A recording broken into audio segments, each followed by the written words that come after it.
Alrighty, hello every folks, and good morning. This was a stream that was completely out of the blue here, so hopefully, I don't know, hopefully at least somebody shows up. Any darn ways, let's go ahead and adjust a few things from last time. So, okay, few things, actually since last time here. So for one thing, when it comes to Vice, we can probably make him a decent bit more useful here. Basically, he just wasn't hitting Jack worth last time, so long story short, plus 12 in attack, not really a terrible idea at this point. We'll go ahead and slap that on him real quick. For another thing, would probably help to bring revive items this time around. I don't believe we're still using basic warrior lady, whatever, we'll figure that part out as we get to it. 2 revives. Definitely want to bring a couple of revives, a couple of breaks here, just generally would be a pretty solid idea. Alright. Do we want to put a dodge on her? I feel like just for the sake of having a switch later, it might be a potentially good idea. She can't even use heal. I don't even know why I have that on her right now. That is just a straight up terrible idea, so let's go ahead and fix that whole situation. There's basically no situation in which she would need anything else here. You know what? Actually, I'm just going to leave the heal on her just entirely because eventually somebody will end up asking about the heal, so we'll go ahead and leave that on her there. Do we want this guy around still? We should have a little bit of extra... No, we don't have any extra scratch to throw at anything else. Never mind. Alright, you. I'll probably take his brand of the sacrifice, just go ahead and give him another dodge. Probably put that extra brand over on the zombie here. Actually, she's probably more likely to be branding than dodging. And then there we go. We'll go ahead and leave that like that, and proceed back to Lake Bordeaux. Alright. Now, basically issues we were running into last time. Talking too much and instantly throwing the fight. So, don't do that. That would probably be a good start. Another thing, probably remember to actually upgrade people's gear into something useful.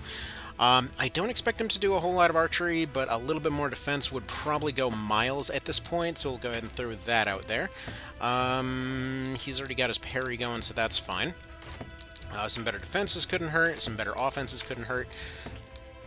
Alright, let's see, some more chain on you, just generally deck out Canopus as much as possible. Like, at this point, we'll be able to get pretty reasonably far with just the equipment that we've got on hand.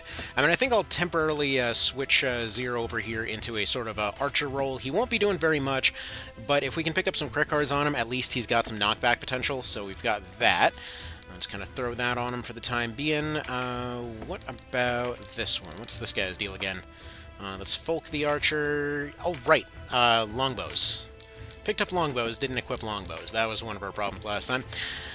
Alright, let's get that sorted out, and then we should be all set. Probably one more Blessing Stone, one more Dodge, one more...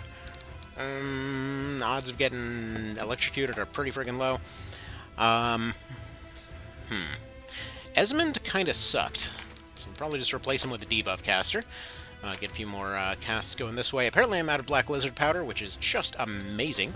Anyway, more Blessing Stones. We'll definitely need to restock up on a few things in a moment, but for the time being, that'll have to do. Kind of risking it on some of these items, but that should be fine. Alright, we got that guy, we got that guy, we did that guy. We need our 2 negotiators, 3 negotiators. Do we... Dorith. I think she was the one that was kind of iffy last time, wasn't she? I don't know. Alright. Anyway. No, she's probably fine. They were getting dunked on pretty hard, but I think we'll be alright. Yeah, I guess between all of them, I would probably get rid of one of these to have our archer in play out of our 9 units here. Canopus has a pretty decent... Oh! Hi there! Hi there, Lucas! Thank you! Thank you for the $2, dude. Nice to hear from folks from Brazil there. All right. So here's the plan, like I mentioned last time. For one thing, we remember to actually equip our longbows this time, so we should have an easier time going and plinking away at some of the squishies there. Canopus is loaded a bit more defensively, and while he will drop off a cliff pretty soon here, basically if he ends up getting taken out in Balmamusa, I would not be shocked whatsoever. But for the time being, he'll be alright. Denham's probably going to be tanking a few hits here pretty soon, so we'll go ahead and throw a dodge on him. He no longer has a parry layer, so that's probably something to consider down the road. Probably going to be running Sword and Board on him at some point, but for now, I just want a little bit of extra pressure on some of those squishies. Long-term pressure from those squishies was definitely a bit of an issue. Also there, Lucas, we started off a bit out of the blue here today, so I don't know if there's that many folks here just yet. Generally, it tends to be a Monday kind of thing for things to take a little bit of a hot second. Any darn ways, yeah, we should be all good from there. Let's see. Yeah, she just does her usual charge and forward thing.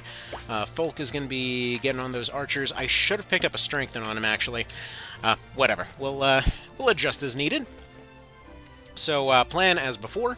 Just go get some recruits going, and this time don't get stuck on really, really long tangents about random stuff, and then kind of throw the fight at the last second. That would definitely help. Then once we can get a hold of some extra recruits and such, towards the beginning of Chapter 2, that's when we'll basically be off to the races.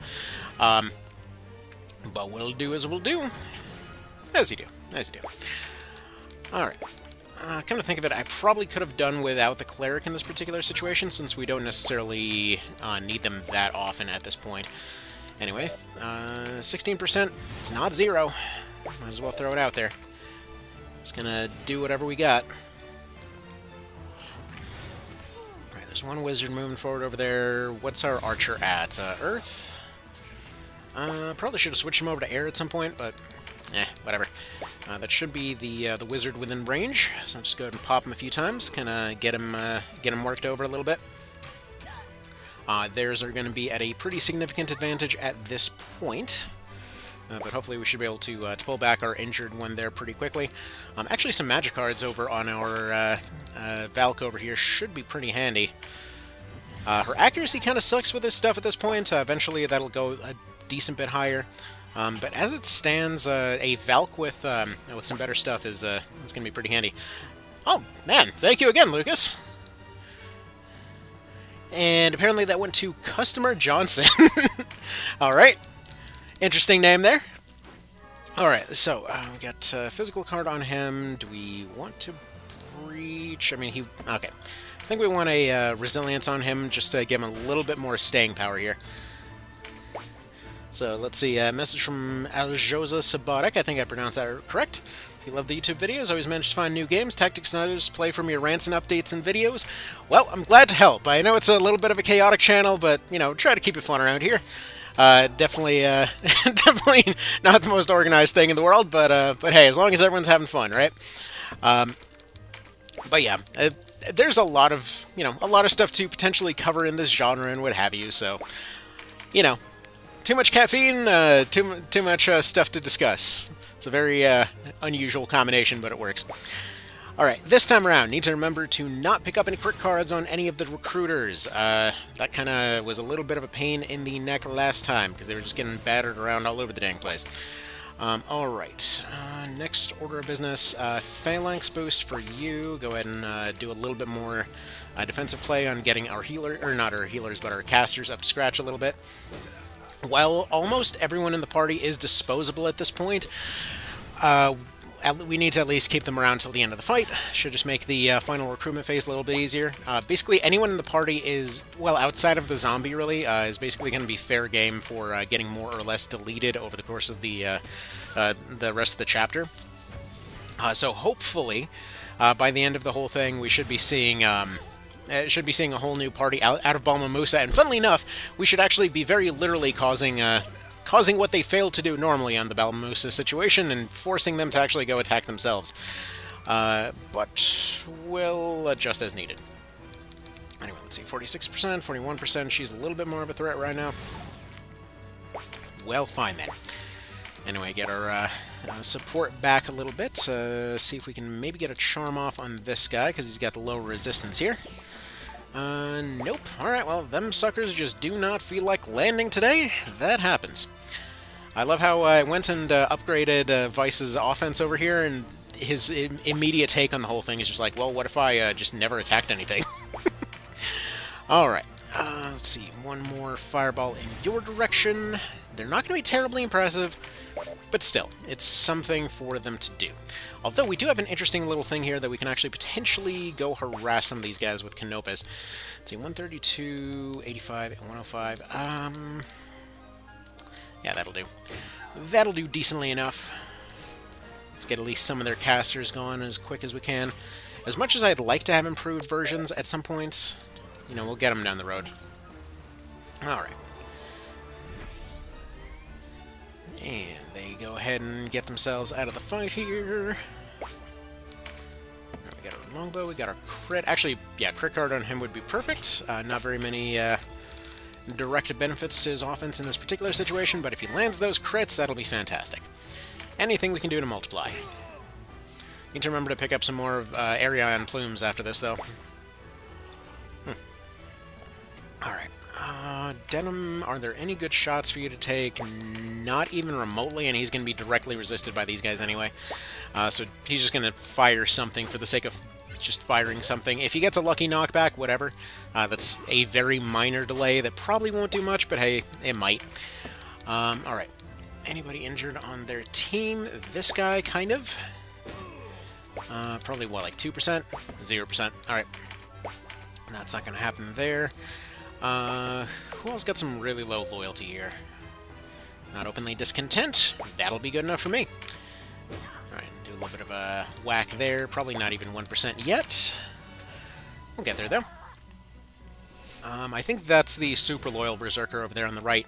If she moves forward, which she does, perfect. Now she should completely block the Knight from entering the fight for a little bit. Let's see, we'll have the Cleric go ahead and heal and retreat here a little bit. We'll have Denim go forward and shield bash the Berserker up just a slight ways there. Hopefully get him into more of a recruit range there.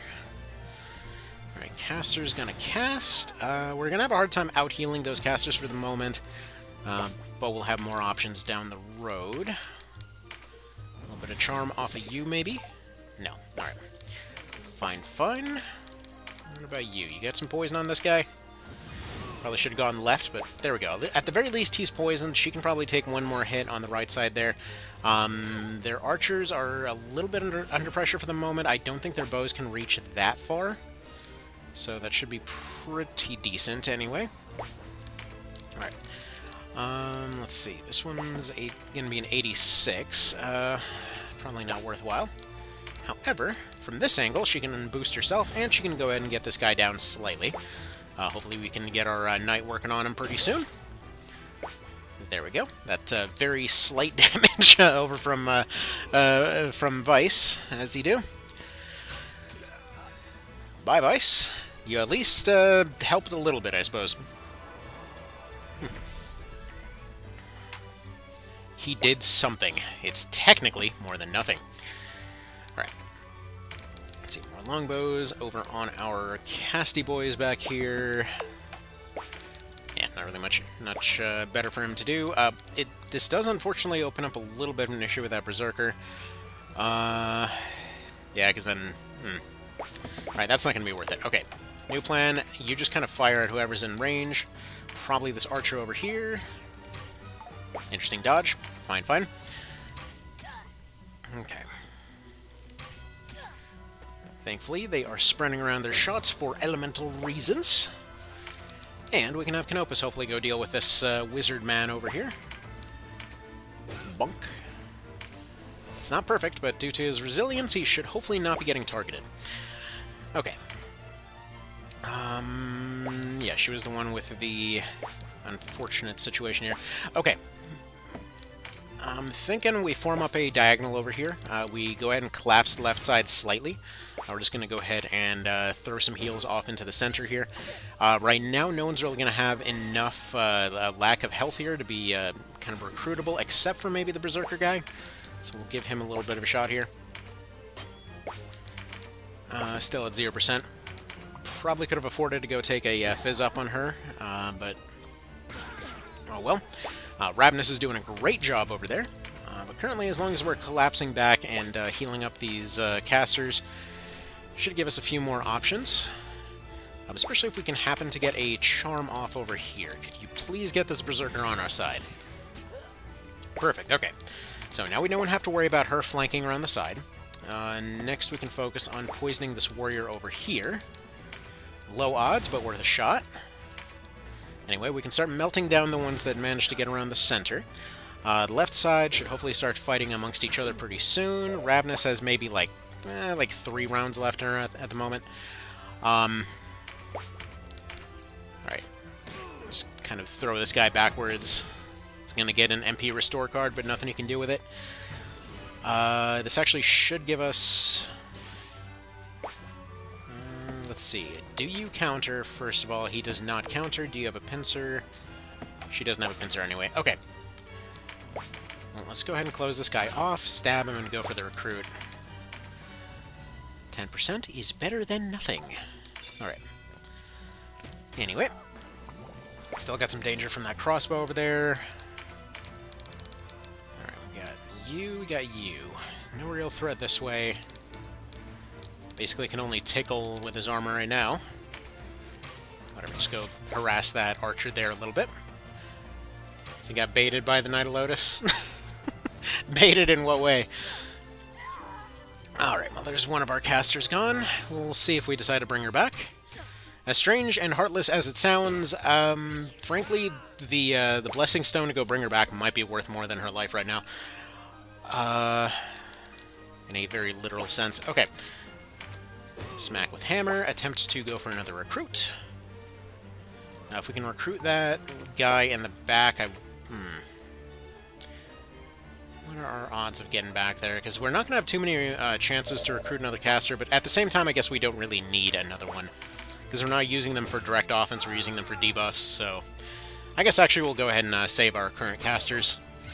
Once we get up to Chapter 2, we'll get a far bigger pile to recruit from. Let's see. Still playing Tactics Ogre Reborn. It's like my dailies. Yes. Stuff's pretty fun. Stuff is pretty darn snazzy. It's like one of these ones that, like, every time that I think, like, oh yeah, you know, already finished it once, and then immediately just thoughts go back to, like, well... You know, technically, we could go ahead and try to run it some other stupid way. Like, we could go ahead and just try to do it like all Griffins. We can just go ahead and just do it at level 1, do Union level 0. We can just go ahead and, you know, maybe go ahead and just do all Archers or something. Like, there's so many options. It's fun. There's always something more. Like, that's what I've always loved about this game and all its different versions. Like, every time you think you've mastered it, there's always more to figure out. Okay. We're gonna have Lynette here back up. We lost our charm over on the Berserker here. If we go this way, we can partially block our progress. Alright, let's do that. And then just attempt to, I guess... let's try to throw this guy backwards if we can. At least worth a shot. Alright. Alright, he's gonna have to switch real quick here. Probably hit this archer in the back. She shouldn't be able to fire back. If he crits, that'd be fantastic. Good. Okay. Now, with this, the Berserker shouldn't be able to flank around the side. While we won't be seeing any immediate reaction from, like, we don't have to worry about units getting flanked. It's more so just units getting inside and then not having the means to deal with them. Just for anyone that's wondering why I'm bothering to try to hold off flanks. It's just there are situations that we don't want them to be able to break through. Alright. Next on the pile here, we're going to start off on Grion a little bit early, since Canopus is going to be entirely focused on that role right now. So Ravenous is still in the fight this time. She's going to go ahead and start getting ready to attack that guy. You, on the other hand, only have offensive spells, which just boo. Anyway. Need my debuffs, please. Need to get the ladies here above 200 if we can. Alright, stab, stab. Good, good. It would be nice to be able to recruit one of them, but whatever, that's good enough. We need to get Denim back on his feet. Where's my Lady Archer? Not here. Okay, you know what? Actually, you go for the recruiter kill on this guy. Because he's too big of a threat right now. If he doesn't join, he's dead. Or at least close to dead, because he's just going to go ahead and block that. Fine. Alright, we could use a charm to get this Berserker, though. If you could just go ahead and take out that Archer, that'd be wonderful. Thank you kindly. There we go. unfortunately, our recruitments are very, very expensive. Do you have the options to kill, or the means to kill him? You do. All right, go for one more recruit. If not, take him out. All right, there we go. Once we get our Valk back on our feet, we can try recruiting those archers on the left. In the meantime, though, we have to play a little bit more defensive. All right. Alright, next order of business. Get Denim back and get him the hell out of there. Might be pulling the trigger on that a little bit early, but we'll find out. Alright, yeah, that's risky, but we're going to go for it. The reason I went for it is because it might potentially mean that he wouldn't be able to attack the Enchantress over there, but it's going to happen. Okay. This is fine-ish. It's not fine, but we'll figure it out. Anyway, nice little free action kill over there. There goes our Cleric. Nice knowing you, Cleric. Okay. Next up, work on this dude, please. Cool. Okay. What was that, like a 3% dodge or something? Alright. Let's see. You want to go ahead and charm this? Wait, 0%. Should probably pay attention to them odds. Could be a useful bit of information, it turns out. Anyway, they're going to go ahead and kill off all those guys. You want to see about mind controlling this guy? Alright, maybe not. Maybe not. I probably should have put her at a diagonal there.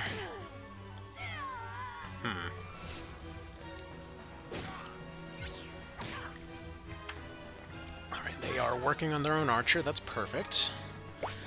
Phalanx is putting in work at the moment, but we're going to have some problems pretty soon here. Valk is about to be back up on her feet, though. So that's also worth bearing in mind. Anyway, we're going to go ahead, kind of claim this item over here. Do a little bit more healing. Hopefully he's going to be able to survive a few more attacks. Let's kind of push our way forward. Since the Valk is currently one of our heavier hitters, we're just going to have her go ahead and start poking away at this dude. Do you have Pincer? I don't think so. No, she doesn't. Alright, he should be pretty reasonably defended. Alright, casting doesn't appear to be the way to go. We're just going to go over here, poke him from the side. There we are. You know, we might just be taking this on a standard win if this keeps up as it is. Alright, should probably be going for healing. I'm just going to go for... Okay, apparently not going for that. I was going to go for the Miracle Recruit over there. But it wasn't quite happening. If you fire from here... Yeah, you should... His crossbow should bounce. There we go. Gives us one more card to play around with. We can go ahead and... I feel like we're saving the Cleric in this case. We do have one extra caster if we need to. We're going to go ahead and save her in order to hopefully save our front line there to hopefully go take care of Graham. Unfortunately, Warrior Lady is still just kind of out in the wild here. Also, hi there, Thomason and Blake. Thank you, guys. Appreciate the kind words. Alright. He didn't have the... Or, he wouldn't have a pincer available, because Graham isn't going to be countering in this case. Okay. Alright, let's pocket you over here. This should be just out of range of the Berserker, but should be able to mind control her again in a moment. There goes our Archer. Let's see... That's fine. As we actually have both of our heavier hitters currently available to take on Graham. So hopefully we'll be able to just make that happen. We might not need to recruit anyone here whatsoever. Alright, poke. Little by little. Alright, heal you. Just sit still. Just go ahead and go for the hammer, I guess. It's not like recruiting's going terribly well this time. See, last night I finished grinding for all Tier 2 Apocrypha, not recommended. I mean, it can potentially be recommended if that's exactly what you're looking for. Alright, we're going to do a little bit of a risky play here. This is exactly the thing that screwed me over last time. We're activating dodge, we're moving him forward to go attempt to eat some hits. Now, that being said, this time we actually have a backup plan, because we have this one that's moving over here. and attempting to go for a ridiculously unlikely poison. However, she's mostly here in order to go eat some hits. So, with a few of his other injured units being out in the field this time, hopefully, hopefully he should prioritize healing them as opposed to himself. So if we just go ahead and give him a bit of a whack here, and go ahead and pick up this Fizz Up card in case we need a little bit of extra oomph in the next round. I think we might have him dead frights at this point. And every single part of that plan involving Denim completely backfired, but we should be good to go anyway. Let's see, what's going on? Well, currently, we are trying to beat some metal dude in a swamp. You know, standard days in Florida. Standard, normal, everyday stuff. So, heal up you. Zombie is currently down. But between Canopus and her, there is a chance. He's going to get one action. He's going to go for a heal. He might heal himself. Yeah, he did heal himself. Alright. Canopus is hopefully going to be able to break out that ridiculously long movement to be able to get him where he needs to be. There we go, 130. And then as soon as our knight gets a chance to move, provided that she is not completely blocked off, we should be golden. If not, then our zombie should be back to just fireball him, and then that should be that. Alright, Soldier tried to pull off a block, but that should be that. That should be checkmate. Let's go ahead and see what happens here.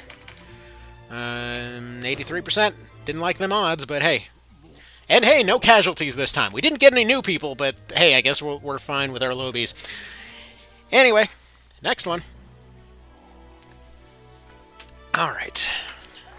Yeah, I guess I was going a little heavy on the recruitment last time. Because Belmamusa should give us everything that we need to actually complete the end of the chapter. Realistically, all we need is some like breaches and strengthens and such to get past this part right here. Actually, if we have an ice charm by any chance, where are you? Where's Monsieur Boardman? Do we have an ice charm for some reason? No. That'd be fantastic. Okay, so slight things that we need to do. Let's go over here. Let's go over to this thing. First of all, your shortbow approach kind of sucks. Just alright, he's a rune fencer. Alright, where's some of our heavy hitters? That's actually somehow a downgrade. Okay. What about you? Somehow also a downgrade for you. I'm not entirely sure how that works, considering that the axe should be a pretty major upgrade, actually, but whatever you say. Anyway, 53... I mean, it's technically losing a bit of strength. Is there some... You know, I don't believe you. Higher attack alone should make this worthwhile. You're switching over to that battle axe. Okay. So, basically what we need is a strengthen as well as a breach. Alright, so let's go ahead and buy this. So this is basically the same thing that you do in the speed run here. But we're going to go ahead and pick up some plumes. We're going to go ahead and pick up a few of them powders, wherever they went. Where are you, powder? There you are. There we go. Basically blow all our money on that. Alright, next order of business, we sell our great bows. They are not that great, it turns out. It's a total lie. And we'll go ahead and pick up some warrior rings. Additionally, let's see what we got here. I don't know why I'm thinking there would be anything new here. Of course there wouldn't be. Let's see, this is the only game I still like playing after 100% Steam achievements. Still a lot to do. Oh yeah, I'm actually shocked how easy the Steam achievements are compared to 100%ing this thing. It's wild. Like, it's crazy to me that, like, 100% Steam achievements basically ends at Coda 1, and then there's like 3 extra Coda chapters. Like, 100%ing the thing through God knows how many routes. It's just wild. Okay. By the way, I mentioned before... Mentioning again, apologize for any weird throat noises. It's like, we have this wonderful situation where it is both hot and cold at the same time in Michigan, so yeah. See, some games are super hard at 100%, this one not so much. Oh yeah, it's actually, like Armored Core 6 right now, you're seeing so many folks kind of going through a pretty serious grind to get that one through right now. It's impressive to see. You know, it's good to see a community coming together to absolutely curb stomp the bejesus out of their favorite game. Okay. So we're gonna do a two-part approach here. Normally, I'd like to have two longbows for this type of approach, but yeah, we're gonna wing it. So basically, what we do is we take. Ideally, this would be two archers with with an ice element. Also, thank you again, Lucas. Dang, this is just gonna be a regular thing, huh? But anyway, so essentially the idea is that you take some ice units, and then you essentially take a breach, and then ideally like a fizz up card if you have one, or a crit card if you have one, and then you just focus fire on one of the griffins. They're both guaranteed to be wind element, and as long as you breach one, they basically will melt like butter. But unfortunately, we don't have an ice element on this team. Which is fine, you know, these things will happen, so we just go ahead and adapt accordingly. In order to make this all play out like I want it to, we need to have, like I mentioned, just two heavy hitters. In this case, we're going to have an Archer and Canopus.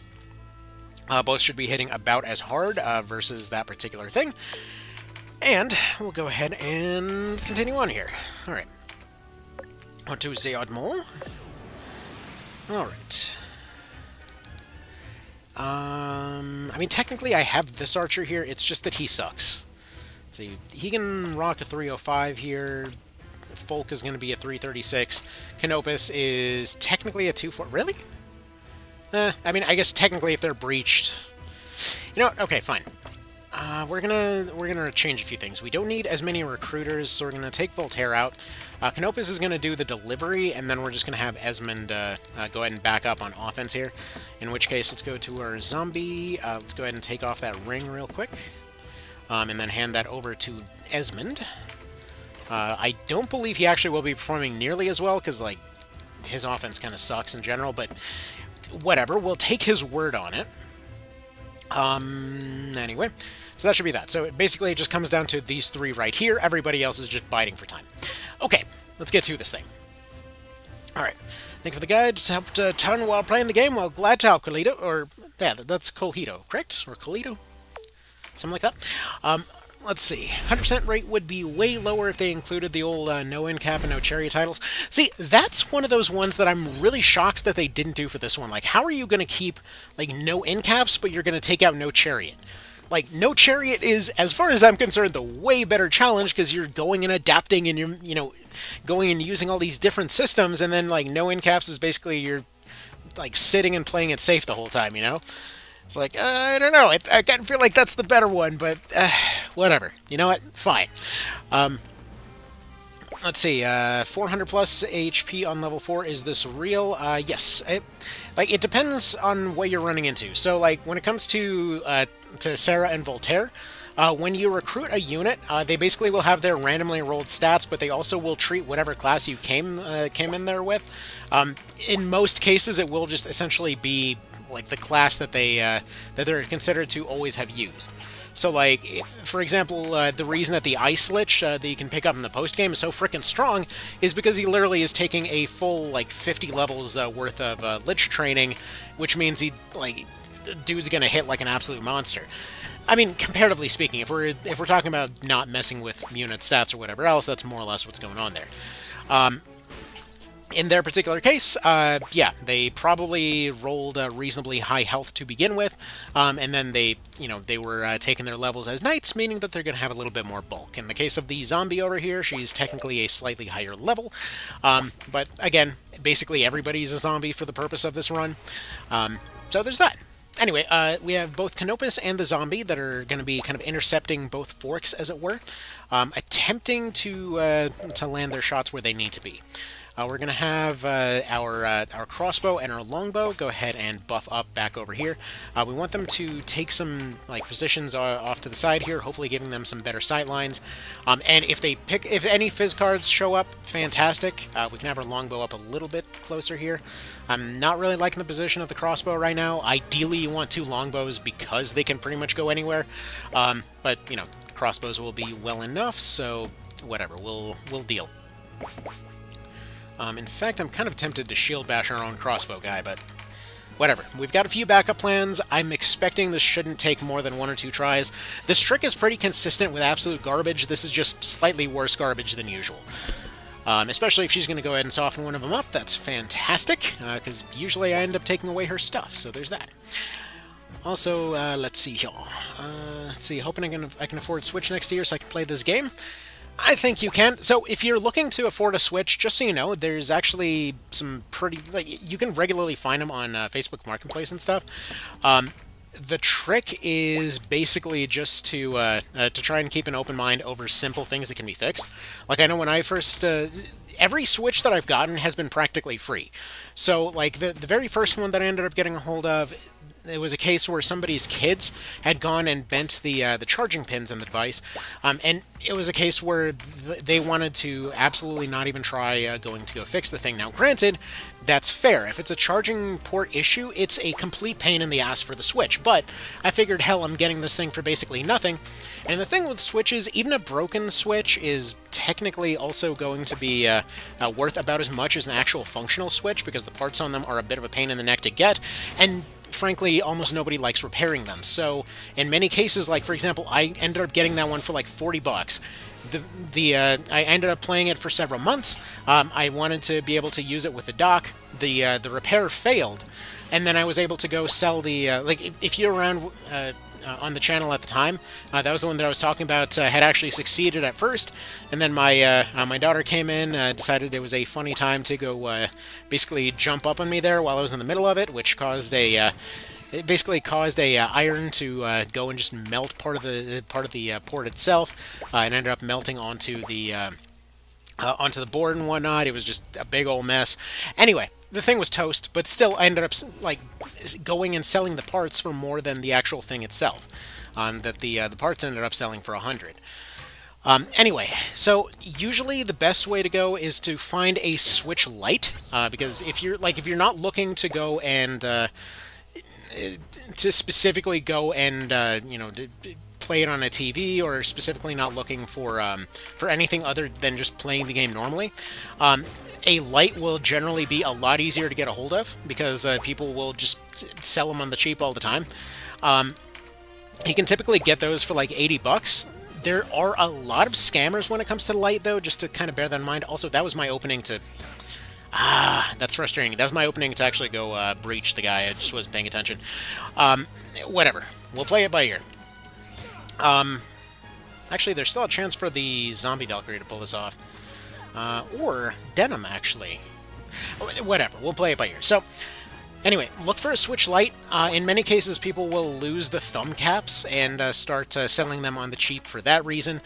Just, again, bear in mind that when it comes to that kind of stuff, always meet in person, especially for a Switch Lite. I don't know what it is specifically about that one, but there are so many scams when it comes to the Lite in particular. It is ridiculous how many scams there are for the Lite. Like, by far, I've gone and, fixed up, repaired, sold, what have you, a lot of different handhelds, and the Lite is bar none, like, in a class of its own over how many scams there are on Facebook Marketplace. It's just bizarre. Any darn ways. Yeah, we haven't breached haven't breached the target yet, so it'll be just a moment until we can make that happen. I'm kind of flubbing this right now. Any darn ways. So yeah, you can either find a old model that is not moddable, because the original models tend to go for fairly cheap if they're not moddable. And then when it comes to the lights, you typically can get them for about 80-ish bucks. Just keep lowballing people, and eventually somebody will be in a rough enough week that they'll go ahead and take it. I mean, I ended up getting a frickin' PS Vita for like $40 the other day. You can find stuff for cheap if you just keep lowballing. Anyway, let's see. What's next? Let's see. From Grand Rapids, Rockford, but I live in Owasso. Where are you? I'm in GR as well. Yeah. It's going through some very interesting weather right now. Like, oh, it's cold, it's hot. It's cold, it's hot. It's going to be snowing right after we, ended up closing the pool right after the kiddos were begging to go back into the pool because it suddenly was hot again. Yeah, it's just standard Michigan procedure, basically. Alright, you take that 3 damage. That was a total waste of recovery time. Alright, so HP and damage scaling is a bit higher in this version. Oh yeah, no, health is a decent bit higher in this one. Basically, the balancing in Reborn is more along the lines of trying to always make sure that you've got, basically, like, you don't run into incompetent units, is the best way to put it. Like, your random nobodies that you pick up, you can just immediately go and use in your team, and you'll be able to just carry on. Even the worst units that you can get a hold of, like as long as you're paying attention to the element system, you're using debuffs and whatever else, they will absolutely be able to hold their own, even in the post game with their 20 level advantage and stuff like that. Like I really love the pacing of this version. I mean, it's weird to say that the strength of this version is pacing, but like, it is a very notable strength. Alright, anyway, let's see, yeah, this... yeah, Esmond absolutely sucks over here. The stone bow, one of the few weapons that was hard nerfed in this version, just by total accident, was the stone bow. It's a weapon that bizarrely had a very oddly specific moment back in PSP, because a lot of early weapons... its attack value was just slightly high enough to penetrate leathers and stuff like that, but not so much to pierce mail, which is fine. That's exactly as it should be. In this version, I don't know exactly what changed, but there was some very slight tweaks somewhere. That just means that pretty much anybody with a stone bow is just going to be kind of doo-doo. But, oh well, it's a weapon that nobody used before, and they certainly don't use now, so it is what it is. Alright, let's see, you go there. Please target not that guy, but alright, that's cool. Folk is probably going to be our go-to here in a moment. Yeah, if I had gotten the breach off a little bit earlier, we would be doing a lot better here. Basically, I need that Griffin to stop fighting in the center and start fighting forward. If you can get a leaden off by any means...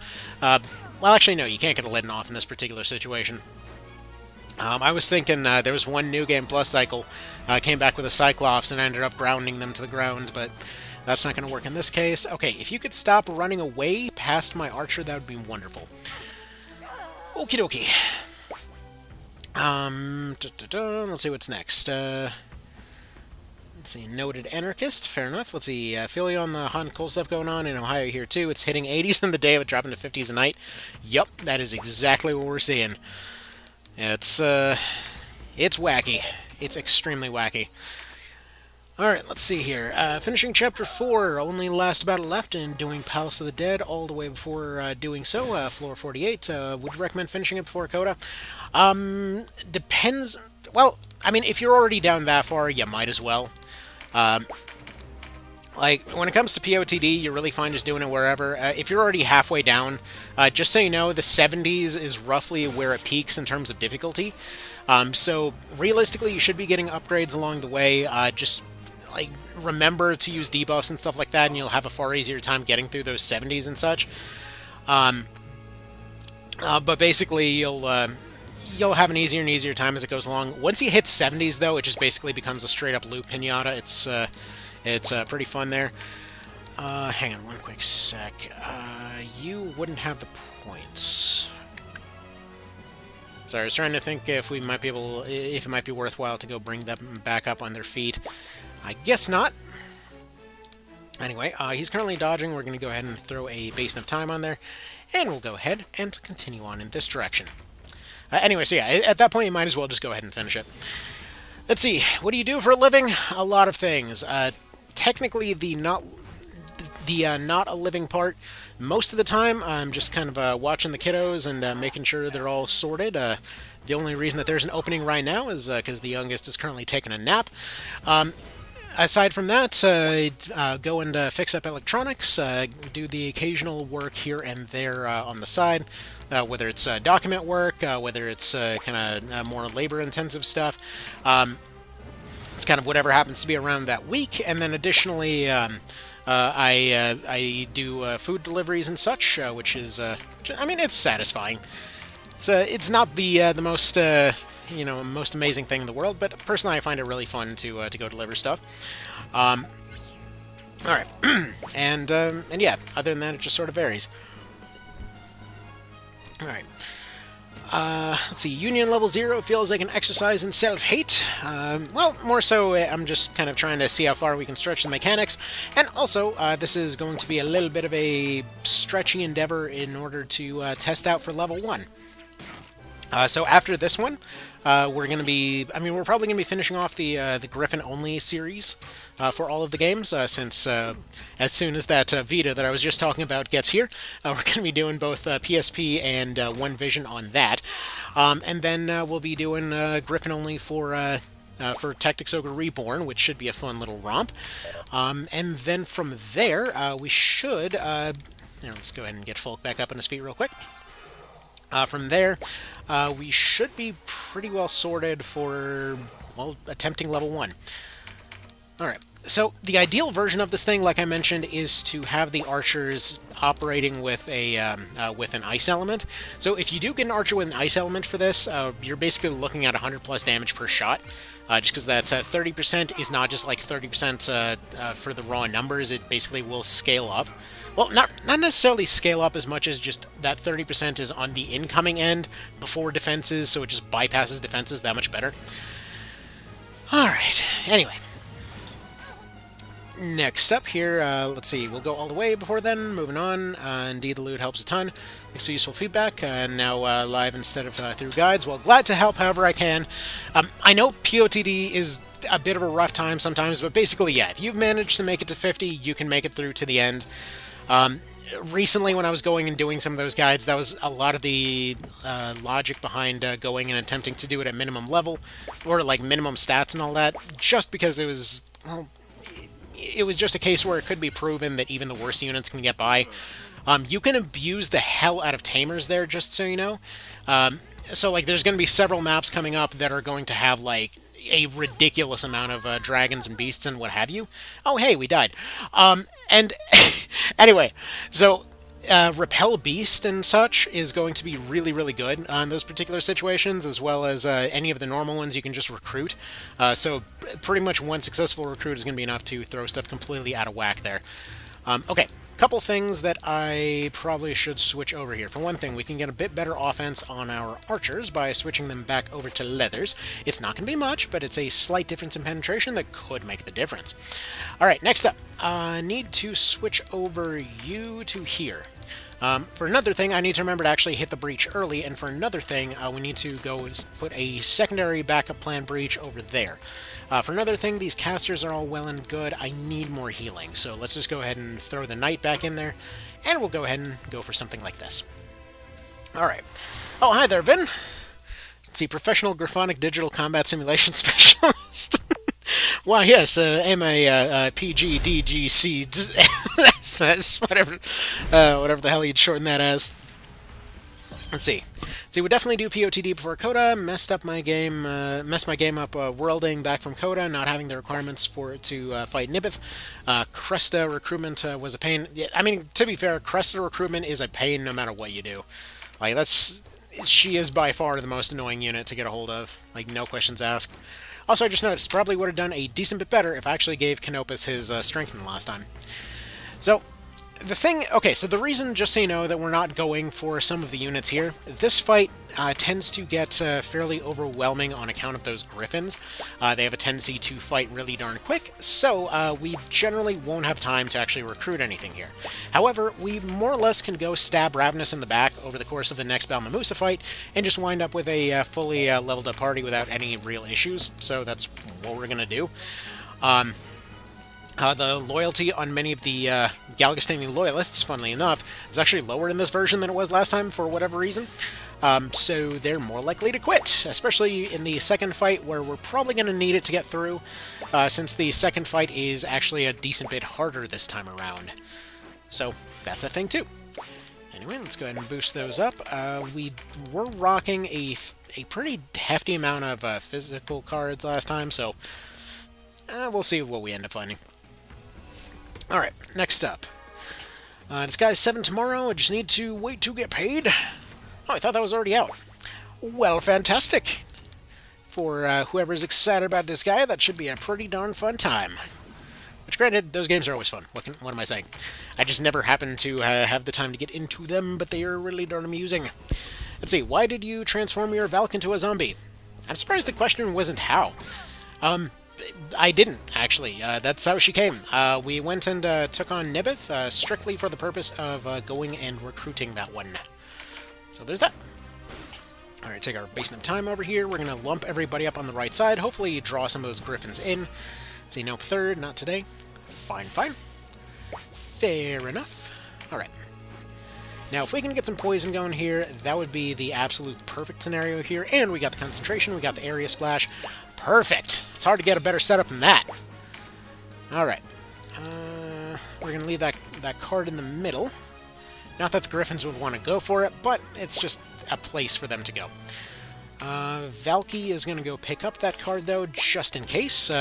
Difference with magic cards as opposed to physical cards is since magic in general has a pretty low maximum, you typically will see better kind of penetrative performance from magic card users stacking magic cards rather than physical card users. It's like a weird distinction, but screw it. It is what it is. Alright, just for the hell of it, we'll go ahead and give you a dodge, because why not? Just in case he ends up getting attacked. Cast Ego, bye-bye. Alright. And if we can get this guy in this little stump over here, that probably would be a good little firing angle on him. Vice is going to get himself got, as he does. And now, we can see which one of these is... Let's see, I believe... Who the hell had the lower vitality? By far, it's going to be Obda with the lower vitality. Alright, Obda, you've just volunteered yourself into mincemeat. Let's see that happening. Again, bear in mind that they do sometimes roll different numbers, so there's that. Also, I just noticed I turned off my health bars for no apparent reason. Alright. Let's go ahead and throw some healing out there. Who actually wants healing? Okay, anybody that wants healing is currently not getting healing. Scary part is, though... Okay, he can't reach it. I was going to say, if he can go ahead and reach that physical card, we might have a bit of a problem of getting torn limb from limb a little bit faster than usual, but looks like we're all well and golden over there. I mean, if this fight did have the means, like if it wasn't two griffins in there, and we had the means to make it last long enough to be able to actually stay in the fight and get those lizards, that would be a massive benefit at this point. But we're going to have to wait till like later in Chapter 2 and 3 to actually get a hold of those. For the time being, though, we'll do as we do. Alright. Get some heals going. Party's looking pretty alright. If we can get our longbow moving up... yeah, longbow's moving up relatively quick. Alright. You... yeah, you've got the range to go heal up Ravenous over here. I mean, like, once we get a hold of a lot of those spell extensions in Chapter 2, that'll give us a lot more options. I'm kind of still throwing a thing up in the air here in terms of... Actually, we're going to go ahead and double down here. Both the griffins are going to be breached. We're going to just kind of go for whoever we can. I'm kind of still thinking, like, maybe I should allow doing some side quests, just for the purpose of getting a hold of certain craftables or whatever, but I kind of like the minimum battles approach. Like, I'm thinking all the weird crafty stuff and whatever else we can save for level 1. Because for the most part, this is going to be fairly standard once we hit Chapter 2. Let's see, this game, I had a half-dozen browser tabs, and Potato YouTube trying to figure this game out. I always play it without guides, but this one is impossible. It depends. I mean, it depends. Like, okay, it depends on how oddly specific you want to get into stuff, or how much of a 100% run you want to do. Because yeah, if you're trying to go for like a complete, 100% run, trying to recruit Cressida, trying to get a hold of Azelston, good friggin' luck. I think I've had maybe in the last decade, I've had maybe, I would say, once that I've gotten Ravenous on accident, and maybe twice on. I wouldn't even call it accident, but like just getting a hold of Azelston without going and double checking anything. But even then, like it's it's a bit of a thing. Okay, there we go. Just heal up Canopus a little bit, keep him in the fight a little bit longer. Despite Berta having the better defenses here, she might be the one that we end up targeting here. All right. Yeah, that archer absolutely sucks. That is to say, that particular archer sucks. Opta's definitely going to be the one to go for, but we don't have any good shots right now. Anyway, he's going to take that one. I probably could have fired and then moved, but whatever. He'll take his next turn a little bit faster. Alright, let's see. I mean to get 100% achievements. Imagine trying to recruit Asliston without a guide. It's... yeah, if you don't know what steps you're taking, it's not going to happen. Like, for those that don't know, for Asliston, in order to actually get a hold of the guy, you basically have to do a bunch of stuff that you really wouldn't expect to do. It's kind of, like, you have to run into him at the right time in the story, first of all. You have to take a little bit of a detour to actually run into him at all.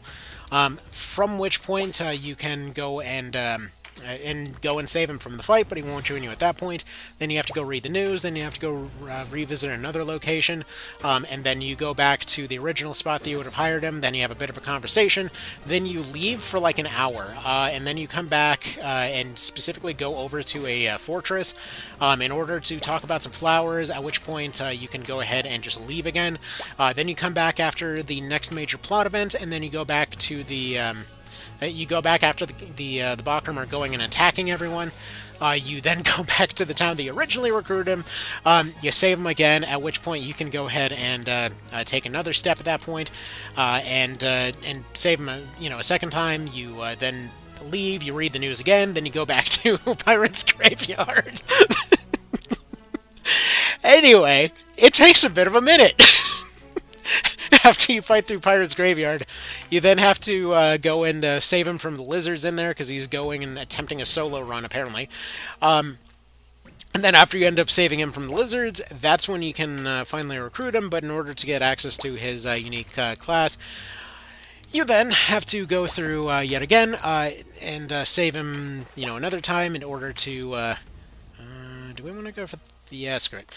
In order to save him, you then have to remember to deploy him on the fight against his doppelganger a couple of more floors down, and then if you end up doing all of that stuff, then you get access to the Buccaneer, and you get access to Asliston. And, yeah. I might have memorized some of the steps, because I've done that one multiple times on this version. Okay.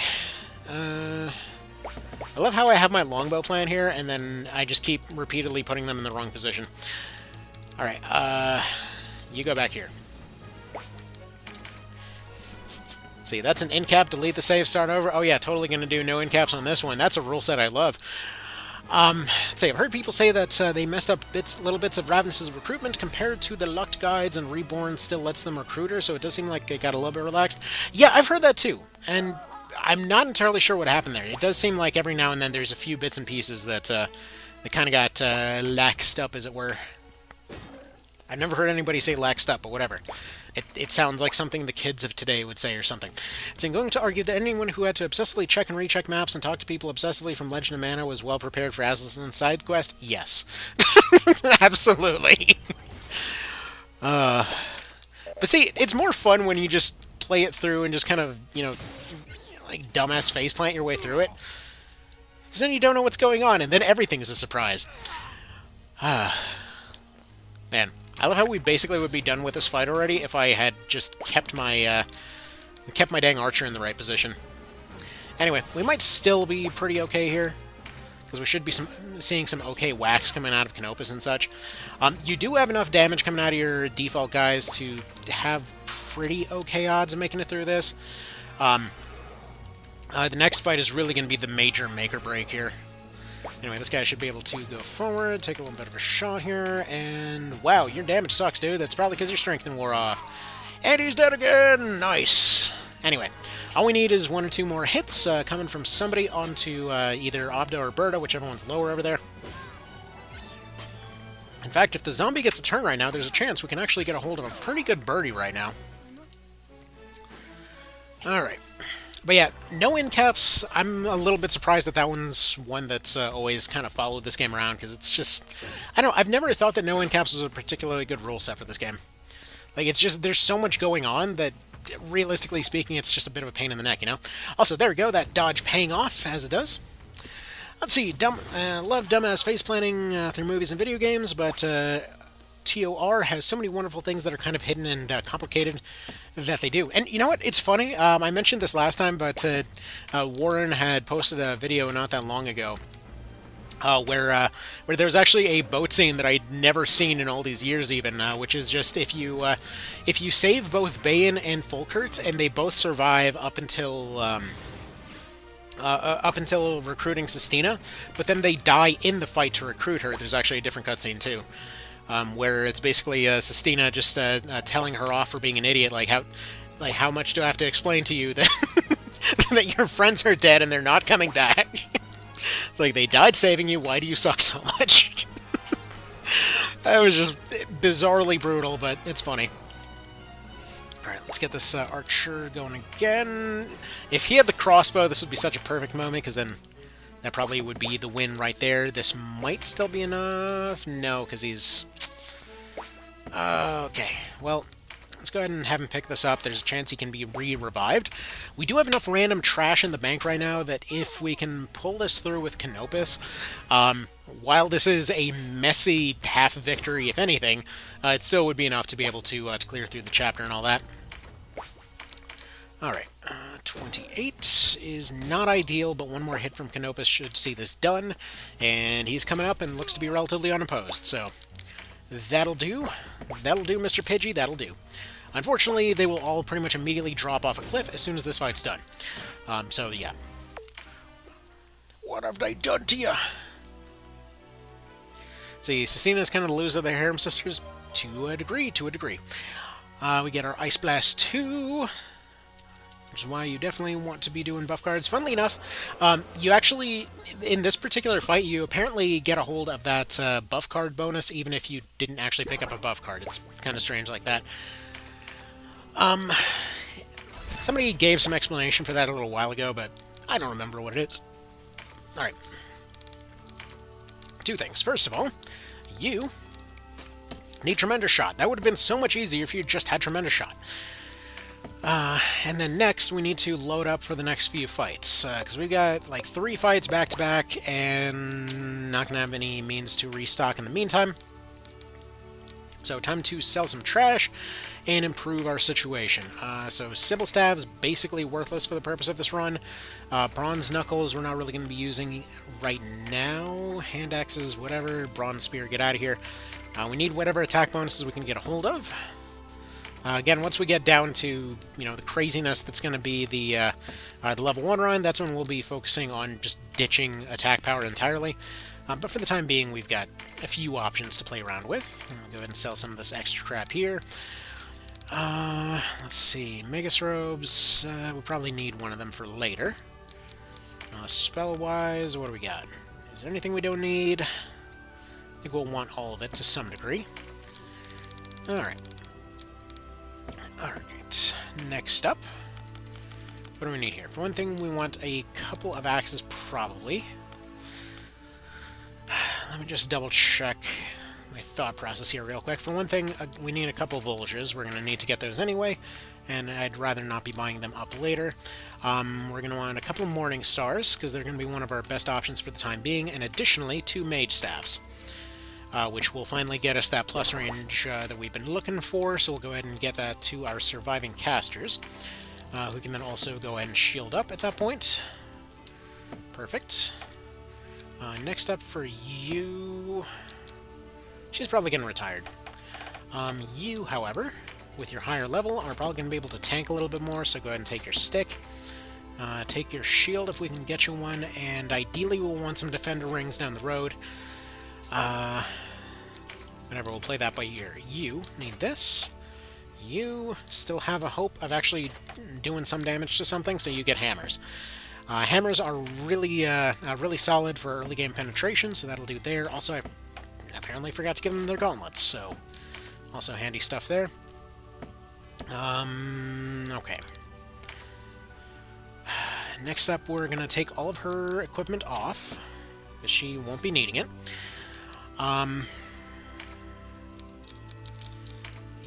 You can go ahead and use the defensive upgrade right now. Just kind of your overall upgrade. We're going to be sticking with Balder Helms for a good long while. Let's see. Denolto, you get that. We're not even using you. Why am I... Yeah, needless complication with you. You need a shield. No, wait, you already have a shield. Who doesn't have a shield?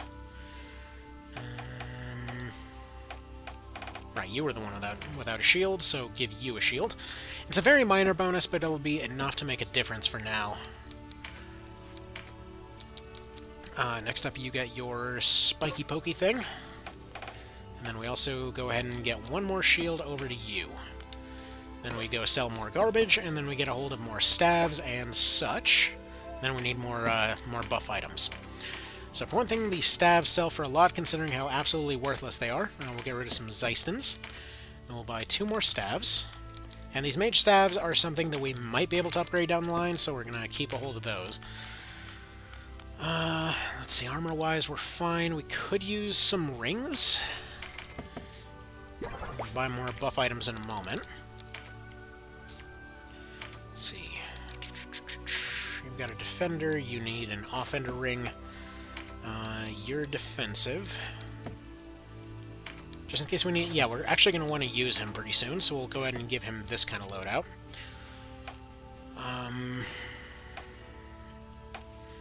These two are fine as they are. You could use a bit of a defensive upgrade. There we go.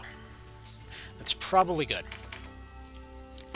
Sorry for skipping out on some of those comments. We're going to be continuing on here in just a sec. Alright, for another thing, I need more dodges, and I need more plumes. So, more of you, more fortifies. How many dodges do we got? Because dodges are going to matter a ton pretty soon here. Okay, we've only got 2. I would like to have at least 10 of those, if it's possible. Get rid of some of that, get rid of some of these, and see how many dodges that gets us. I'm not going to completely sell everything for cash just yet, because we might need more down the road. Alright, get 11 of those. A few more of those. Alright. Let's see. Sherry stole her share of the looks. See, personally, I don't know. This might be a personal taste thing. Personally, I was a little bit kind of put off by Sherry in general. They just always had that like high maintenance look about them. Alright, see. I just asked because every time I play through it, I watch someone else play through it. I see something weird and had no idea it existed as an option plot-wise. Oh, talking about OB64? See, that Zero needs a reincarnation. Nah, I don't think reincarnation's going to help him much. If he tries to improve himself any, he'll probably come back as a shoe. Let's see, never really used Torpor. It can be very handy depending on the situation. That's actually a good call. We can probably go ahead and ditch some of our units here for the purpose of using Torpor for this fight. Sleep could be handy, Poison will be handy, Aqua Blast, might as well just get out of here at this point. But yeah, Torpor we definitely want. That is a good call. Alright, so Torpor there. Additionally, let's see, you've got Recruitment. We need to get you out of here, replace you with Donalto. Our entire front line just needs to be recruiters. So this fight is basically going to be the make or break for like the next chapter or so, give or take. If we end up recruiting pretty much everybody on this map, that should make the following map a hell of a lot easier to struggle through. Because basically we can just go in with the bare minimum rather than below the bare minimum, which, yeah, the uphill fight absolutely can suck. Like, it's definitely one of the harder ones at this stage. And then once we get into Vice, as soon as we get a hold of Aircell, that should make that whole section a lot easier. And then once you get past Vice, there's a bit of a lull and things get a bit easier. Oh, crap, I just noticed we forgot to pick up more Blessing Stones. Well, shoot. We'll see how this plays out. Alright. Let's see, I've seen Cup Potato played a bit. Love the stories and choices in these games, though. Oh yeah, there's always something new to discover. We might end up relying on the zombie quite a decent bit if we don't have those Blessing Stones, but I'm hoping we have at least a handful. We can at least restock on those as long as we get past this next fight, so it gives us something. Alright. What are you? Earth? Okay, so this guy... Just so you know, this guy is basically being resisted by every one of these units. That's why his offense just suddenly dropped off a cliff. Yeah, I need to switch him to another element for the next part.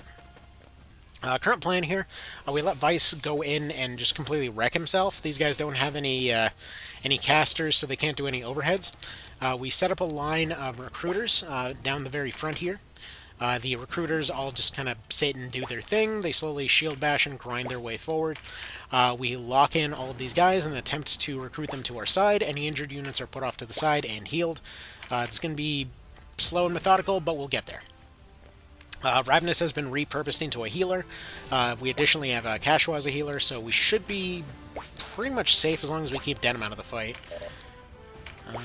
Let's see, probably throw some rocks around to spawn a few more cards.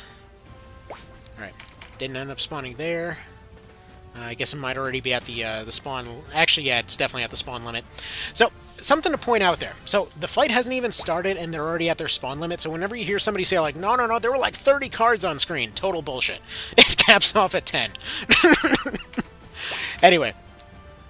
Alright, Torpor should be pretty useful here, actually. We'll go ahead and have a few of them lining up behind here. We'll have our Valkyrie kind of running ahead and doing her thing. Actually, you know what? We'll go ahead and have her pick up this Fizz card. Seeing as we're not operating with any kind of inherent elemental advantages here, we're kind of just playing it by ear. It's actually interesting that they give you so many Galveston units that are showing up as air, but ice units are actually pretty uncommon for this stage in the game. Alright, she picked the wrong place to stand, so she'll go over that way. Vice is going to go get himself gut, as he does. Alright. Let's see, next up, good on melee, so I save this guy, but don't recruit him, and 7 hours later the king explodes. Are we talking about AoE too? Let's see, missed the conversation. What criteria are we judging Sistine on to be the worst of the sisters? Apparently it's just visuals right now. I mean, I always kind of thought that they probably would have been a pretty solid pick for Denim to get along with there, you know. It's like they seem to have their heart in the right place. They seem to be willing to try, so, like, you know, if that's what you're into, that's what you're into. Like, personally, I always kind of figure looks are probably the least important category of anything, though I mean, I don't think they inherently look bad. Let's see, finally hired a new Galgastan that has a 61 plus loyalty message. She often speaks on my behalf. Attempt to make Denim a hypocrite by stealing Nibeth's secret and to recruit Goth Girl. There you go. There you go. Yeah, I mean, if you're not making Denim a hypocrite, are you even playing the game right? Okay, we don't need any healing here. If we can take both alleyways, we should just safely be able to plank these guys. Like, the longbow is just here to slowly whittle away at everybody. Realistically speaking, we're going to replace him at our earliest convenience. I mean, he's going to be one of those that basically retires soon after we get him. We might bring him back if we need a Hawkman for something, but as it stands, I don't think we'll see much use out of him. Let's see, it took me a while to get into Sherry, but like her official artwork. See, I think that just reinforced the whole, like, Valley Girl being super annoying vibes. At least in my eyes. And I think this is partially, like, it sticks out if you've been to California before. Like, if you've seen the absolute annoyingness. It's like, oh my god, I need to buy this thing today, and I need to buy this other thing, and I need to buy this other thing, and I need to buy this other thing. I know.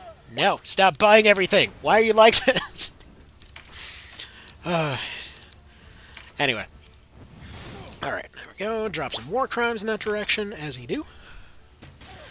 Just got the 0 in cap look. Let's see, she needs us to save her 2 times in a row, otherwise she's dead. I mean, Ravenous definitely has that going on. Alright, you're going to go over here. I want to have my knights, due to the whole Blessing Stone thing, and because I can't really afford to lose them right now, I'm going to go ahead and attempt to pick up as many skill cards as I can to try to keep the phalanxes rolling constantly. That's the plan anyway. Next up on top of that, we're going to use some tremendous shots here to once again just plank away at people. Better archer would be good. Go ahead and hire your replacement there, folk. Alright. See, it's rewind time. How's it rewind time? We're not rewinding for this. What channel do you think this is? Yeah, there are times that I legitimately forget the chariot feature exists. Okay. You stay right there. I need more basic soldiers in my team, dang it. Some of y'all need to join. Right, unfortunately, we didn't completely lock off that tile before they started getting through, but 1 or 2 getting through isn't the end of the world. Alright, you sit still right there. Their archers basically just can't even get into position right now. Go ahead and go for... Oh, you're not going to have any melts available, are you? Oh well. Alright, you wait. So you've got your meditate. Right, her concentration wore off, so she's just going to wait for the moment. This is fine. See, one thing that oftentimes gets missed when I'm saying to go and like wait a turn or something, it's like, oh well, you're losing out on action economy. They're not acting that turn. Their next turn comes up really quick, and then they can just like re-roll their skills immediately. In a lot of cases, you're better off just like not even bothering trying to get them into a better position or whatever else. Like if they're, or rather, to try to get them a card, because if they're already in a good position, then like you're golden. There's no need to get too fancy with it. Alright, let's see if she can go recruit this soldier. And hopefully block off this area a little bit. Bad time for a parry. Yeah, it probably should be fine. I don't see them attempting to flank out of this right now. Dude, this guy's crazy with his parries today. What is his name? If he gets hired, he... Eric? Okay, no, he is Fencer Jones. Let's see. Yeah, move you up here a little bit. You just stay where you are. Alright. So I got myself some zombies in my Chaos Run, the Rune Fencer in Chapter 1, a Terror Knight, and Hydra. Both came from the Balmusa fight in Chapter 4. Yeah, honestly, if you're going through the entire Cressida side quest, I would argue that the zombies in her side quest are worth way more than Cressida herself. Like, she may unlock the Necromancer class for Tenem, but let's be honest, like, the Zombie Dragoon, the Zombie Hydra, the Zombie Cyclops, like, that stuff is worth its weight in gold. Cressida herself, she's a solid, not to mention her official artwork is frickin' creepy as crap. I don't know what they were thinking with that. Like, that is some legit, like, frickin' Jared from Subway vibes with that nonsense. Let's see, I'm a Deneb guy, Ozma for the BDSM crowd. I don't know, Ozma always struck me as one of those that, like, pretends to be into all that stuff for it to fit in and, you know, intimidate people or whatever else, but would probably be extremely meek when actually in private. I don't know if anybody else got that impression. Anyway, let's see. I would use Charm to go and send him back at this point, but her concentration has not rolled as of yet. Alright. Let's see. Olivia and Deneb probably fit my taste the most. Understandable. I mean, personally, like hell, I remember when I was playing this for the first time, I was thinking like, man, need to probably would describe my wife actually as somewhere between like Sistina and Saria, like in terms of just like very, very hot-headed, but also, you know, fairly warm-hearted and all that, like bouncing between the two. Let's see. See, Cresta, while I like her design-wise, she is not worth the effort for what she can do combat-wise. Sadly, same with Deneb, now that they nerfed her spell list. See, Deneb, though, she has...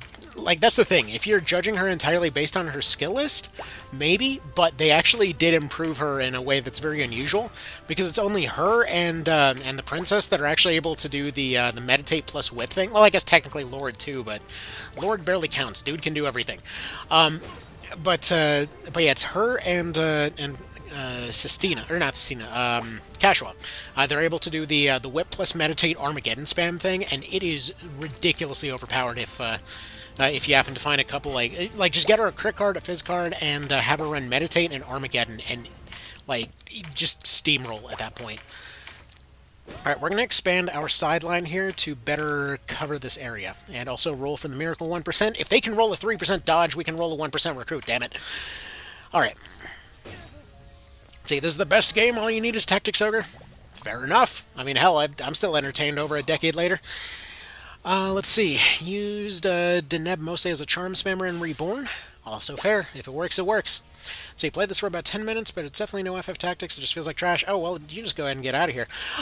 Let's see. Magic time plus status effects were super powerful when I first got to Neb in Chapter 4. Yep, they are pretty legit. I mean, at that point, though, concentration, like, basic casters with concentration and conserve RT can just absolutely dominate. What do we want to do here?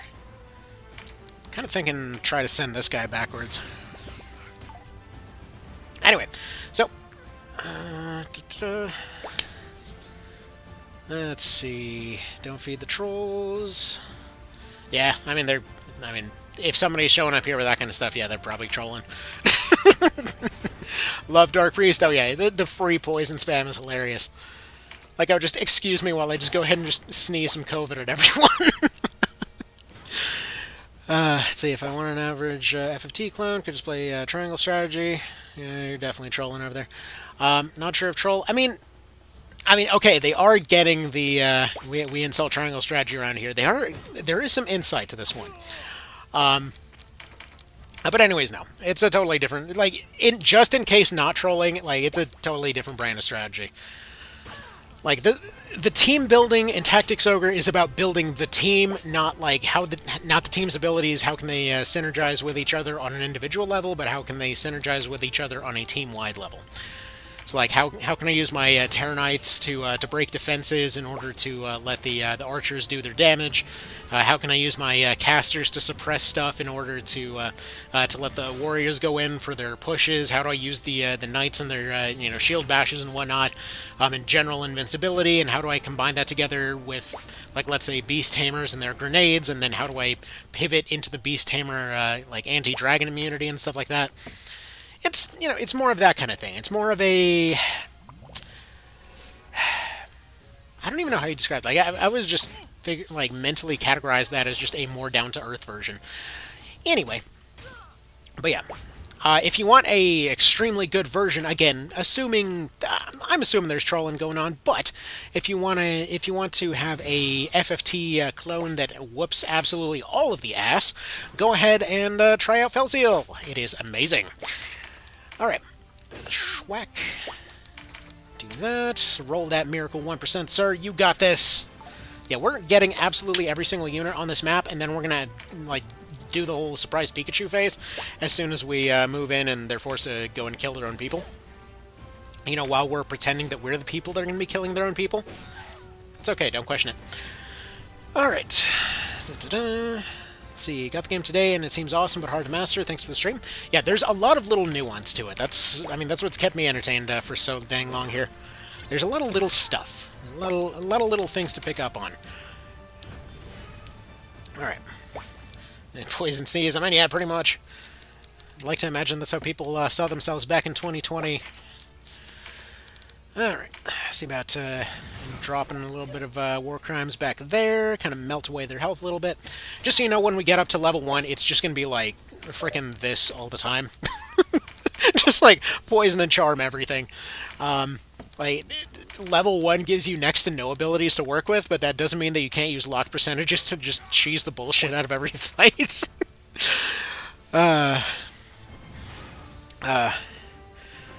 But yeah, Sep, I would assume, due to the whole calling it a FF clone thing, I'm pretty sure they know and they're just messing with you. Like, the thing is, if somebody knows that FFT and Tactics Ogre are related, they know how they're related, which means they're probably screwing with you. Alright, we need to see about charming this one in order to get her out of our nose here. There we go. Again, charm and retreat. We got 2 recruiters up there to go deal with that warrior guy. He's got some pretty high loyalty, unfortunately. We can use zombie to go ahead and stab and block this guy. What is with this dude and his parries? Good lord. Man, what is his daily luck right now? Let's see. Where's your luck at? I don't know, I'm looking everywhere but where the luck would be.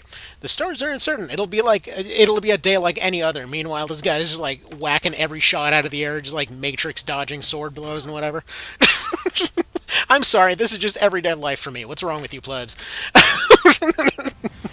and just parry all the things. Just like walks into World War II, just deflects all the bullets. This is just normal. What are you talking about? Yeah.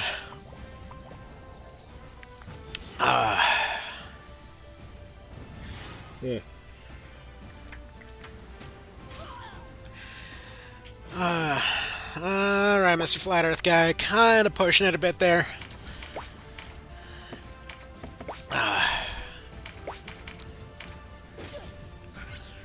There are certainly ways to get kicked out for trying to push the joke a bit too hard.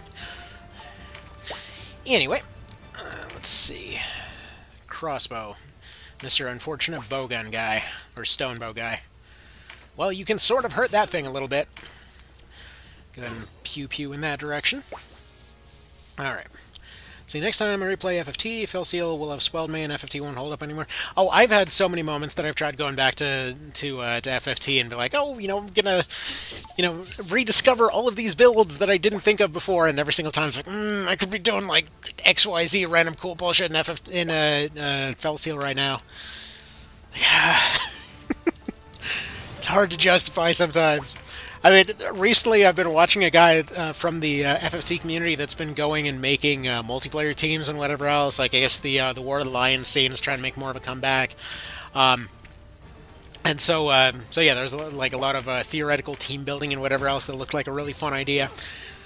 And so, one of the plans after going and finding yet another Vita, was to go through War of the Lions again, and I just know it's going to be the same thing of just like getting past Chapter 1, being like, yeah, I could be playing Fail Seal right now.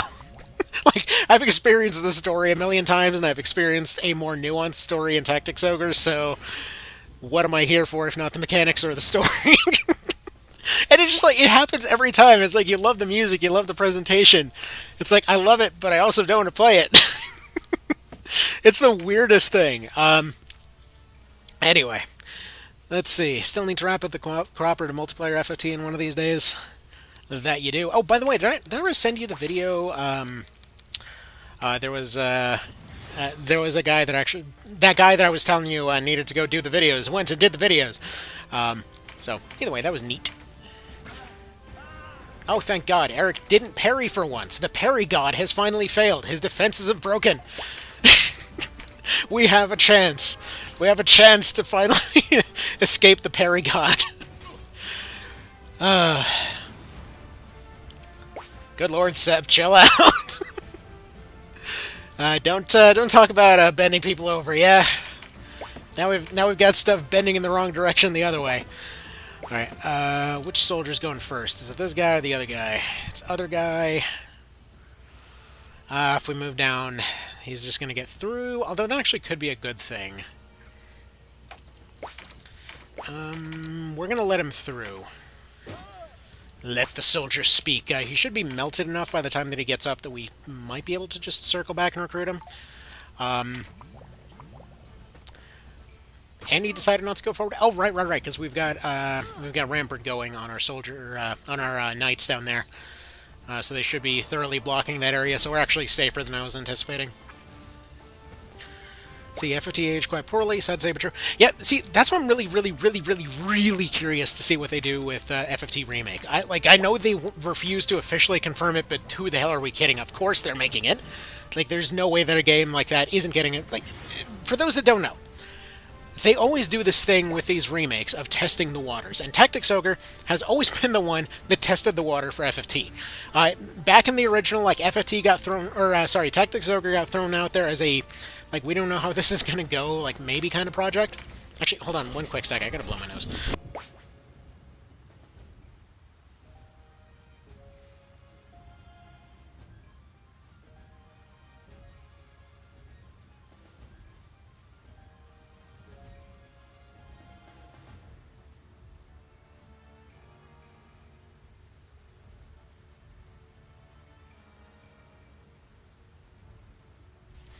By the way, I'm liking this new headset that I can mute stuff without having that horrible grindy noise. Anyway, so yeah, for those that didn't know, obviously there's always been a relationship between TO and FFT, but TO has always kind of been sort of the thing leading the way for FFT to go forward.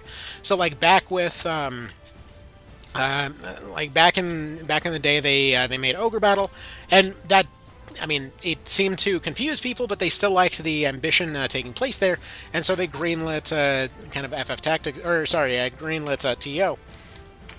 So they end up making the thing. It ends up, again impressing with the ambition, and they ended up greenlighting, FFT to go forward under the banner of Final Fantasy at that point. So from there, they end up taking it a little bit farther, and they end up going and testing the waters again with Knight of Lotus, where they end up bringing in KOL, and they're like, okay, here you go, try this Tactics Ogre thing again. And then once that did well enough, they ended up bringing in FFTA. And then once FFTA did well, then, later on down the line, it was like, oh, well, hell, we need to see if we can remake Tactics Ogre again on the PSP. And then they did. And, apparently it must have done pretty darn well. Because at that point, they end up going and remaking War of the Lions. Either way, the two have always come out kind of right nearby each other. And in this case, I believe what happened, obviously, again, we never know because they just never really bothered to communicate with people about this stuff. But what I believe happened was that Triangle kind of came out of nowhere as just kind of like a dream project that somebody had, and then they didn't quite finish it. At which point they're like, we definitely are due to, this seems to get a surprising amount of interest. Maybe we should bring back Tactics Ogre with like low to no budget and see how that ends up doing. And then this one ends up doing really well because, again, low budget, but they basically reworked the PSP mechanics to be far more, palatable to modern tastes, improve the game flow to a degree that's absolutely ludicrous. For those that never played the PSP version or it's been a while, basically Reborn changed a lot of stuff that you wouldn't normally expect in terms of pacing and whatever else. A lot of the changes are fairly subtle and don't directly seem like upgrades at first glance. Just take it from an obsessive nut of the series. They improved a ton of stuff here. Anyway, so even though technically there would be less skills overall, the actual functionality of the skills is still there in some other form or doing more things or what have you. Anyway, so now that this one did well, and now that apparently we've gotten frickin' Unicorn Ogre Lord going and getting funded, I'm pretty sure it's like a pretty dang near certainty that we're getting a FFT remake of some kind. I mean, they've dragged its desiccated corpse through the remake, sludge pile for quite a while. I mean, the mobile ports literally fast forward sections of it because you can't even run anymore. So, either way, I'm sure it's due for a proper remake at some point. I'm sure there's a lot of potential ideas that it could improve on quite a bit. I mean, hell, there's a lot of ideas that in terms of the original classic mechanics, like Felseal basically mastered those. I mean, it's really impressive what they did with that one. Basically going the sort of card battler approach is a really solid way to go about it. In fact, if you ever want to see just interesting card mechanics and just put in a very unusual situation. I'm not sure how many folks here have ever played Metal Gear Acid, but hell, even in that case, you have a case where you basically have an SRPG that has no class builds. Very, very fascinating game. Anyway, let's go ahead and continue on. Okay, let's see. Felseal doesn't have a decent parallel for the various special knight classes. Fell Knight, Dark Knight, Holy Knight. What? Are you serious? Alright, here, let me see. I think I missed some part of that conversation. See, Matrix must have got him. Felseal is top-notch for a all-one monster type runs too. The all-Cala run is one of my favorites. Just like 8 boomerangs plus switcheroo plus any water spells make you explode. It's super weird how much craziness you can do with monsters now. In fact, recently I was going through Felseal on the Steam Deck, and I brought back my old file from the original Blind Run and whatever else to go do some New Game Plus shenanigans.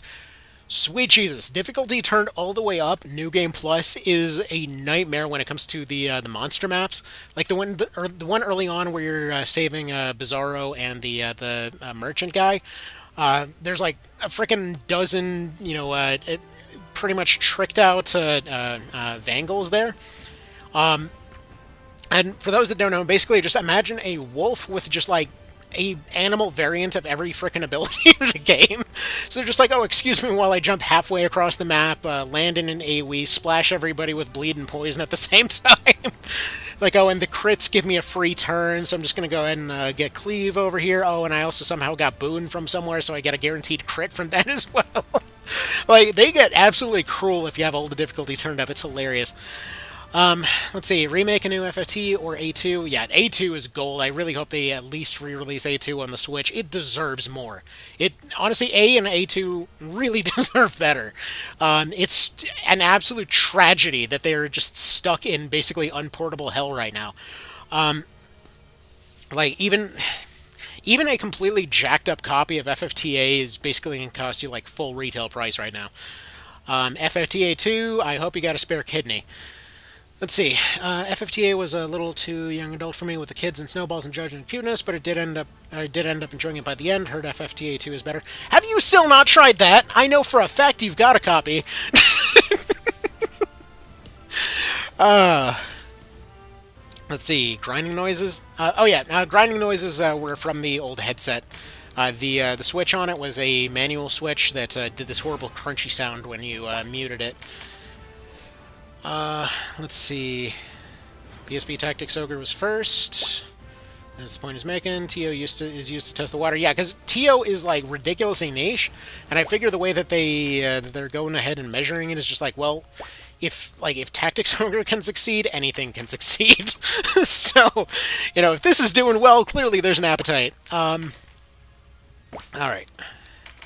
Yeah, 20% odds. That's decent. We can make that work. See, War of the Lions was first. Yeah, that would... I think I am getting those mixed up. Sorry, my bad. Anyway, let's see. Playing FF5 right now. Better than you, more pure. Okay, yeah, we definitely can confirm trolling then. Let's see, March 2024? Maybe? See, it depends on how they redo FFT. It'd be cool to see some classes from FF14. So I've heard. And I'm sure they'll end up putting some bits of it in there. Like at this point,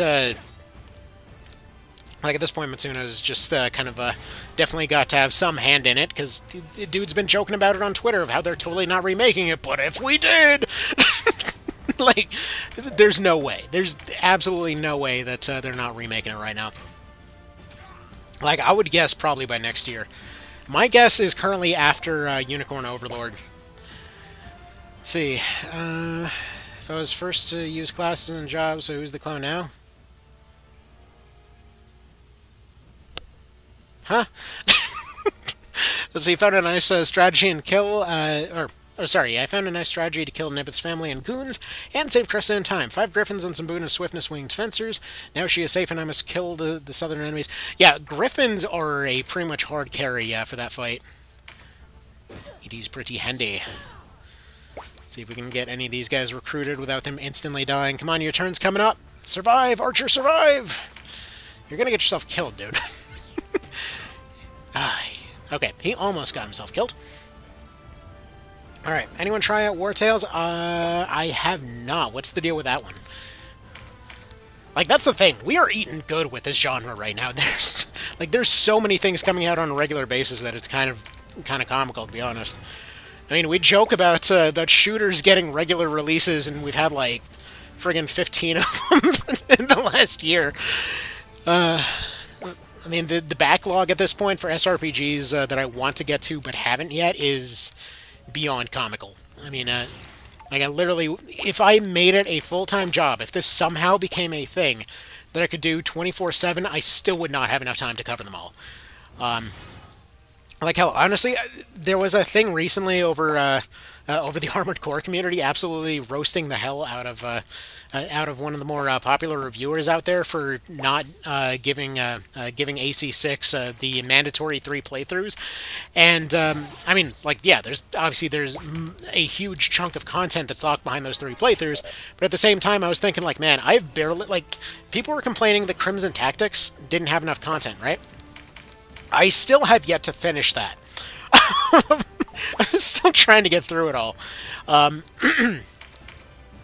like, basically this genre is one of the main things that I ever play. So just to give an idea, we're trying to go and blindly rush into covering every single title, you know?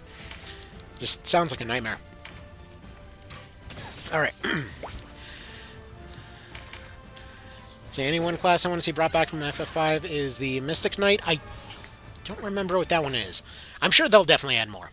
See, War Tales is an SRPG, but also you're basically managing a mercenary company with your units. Well, that sounds exactly like Battle Brothers, and that means that it's probably good. But the whole mercenary thing is a nice little catch-all for you do what you want. Let's see, 14 is worse than 11. Don't know. No idea. I've got zero opinion on that particular thing. See, don't jinx it. Mindless spectacle games might still make a comeback.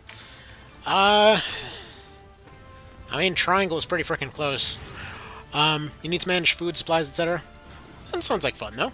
And again, same thing for Battle Brothers, then.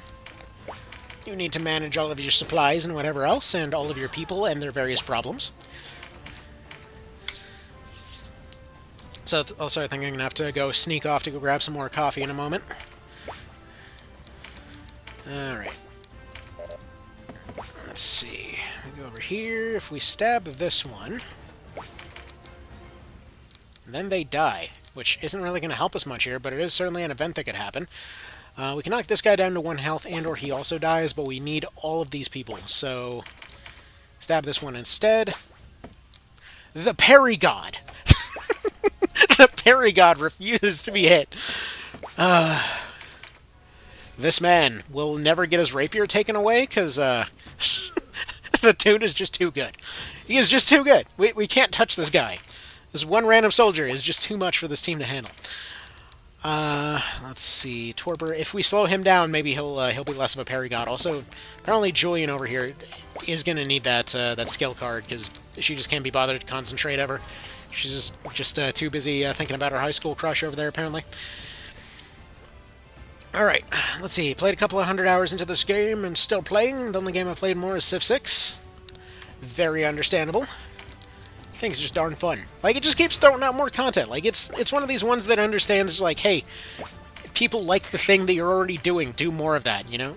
You don't need to completely rework everything, but just add enough stuff to kind of keep the stew delicious, you know? Don't throw, you don't need to throw the Doritos in and, you know, like it's freaking Taco Bell or something, but, you know, just, you know, try some new stuff, but don't go too crazy with it.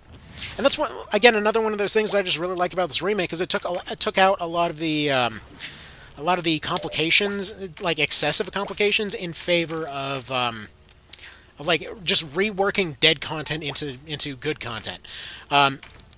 Like I mentioned this before, but but stuff like the you know, Juggernauts threaten and whatnot, nobody ever used that crap, and then they just decided, well, if we just go ahead and replace Brimstone with Threaten, then basically we're causing the Warlock to have a different role. Instead of just being the Brimstone spammer guy, you know, they might actually go and use them for those token abilities that no one seems to be actually making any use of in the post-game. We essentially combine that with this other ability that no one used because it's just a bit useless. And then just kind of, you know, in this new context, suddenly the ability to both silence and remove MP turns them into a universal catch-all answer to a lot of problems. You know, it's a fun little rework there. Alright. But anyways, so yeah, there's a lot of little nuances to discover on all of these little bits and pieces and stuff. Alright, let's see, who do we want to pop here? You look like somebody that wants popping. See, there we go. They at least have an elemental advantage versus one unit. It's technically something. Stonebow guy, you're just gonna go over here and exist. Yeah, Stonebow, not very good weapon.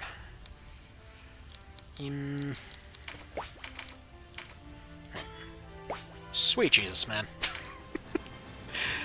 He's just getting renamed to Parry God whenever he decides to join us. There's no question about that. The man is unstoppable. He has rolled how many 7% parries over the course of this fight? Like 20? Yikes. Alright. Anyway, we just keep dropping slows on people over here. Little by little, we're stretching this. We're stretching and bending it into the shape that we want it to be. We can probably get Ravenous out of here pretty soon. She's just providing extra healing for the moment. She's not really much of a threat.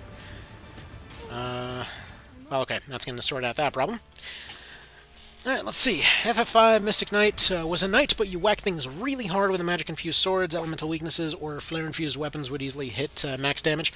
I mean, that sounds like the kinds of crap that you can do with a War Mage over in Felseal there. I forget if you were the one that mentioned the lacking exact knight variants or whatnot. But like you got the War Mage and stuff like that for those situations where you want to both hit with a regular attack and a magic attack at the same time. If you want to do that exact same thing where you're trying to basically like nuke with the MP bar, like you're trying to just bar nuke on a weapon attack, you've got that courtesy of, what was it?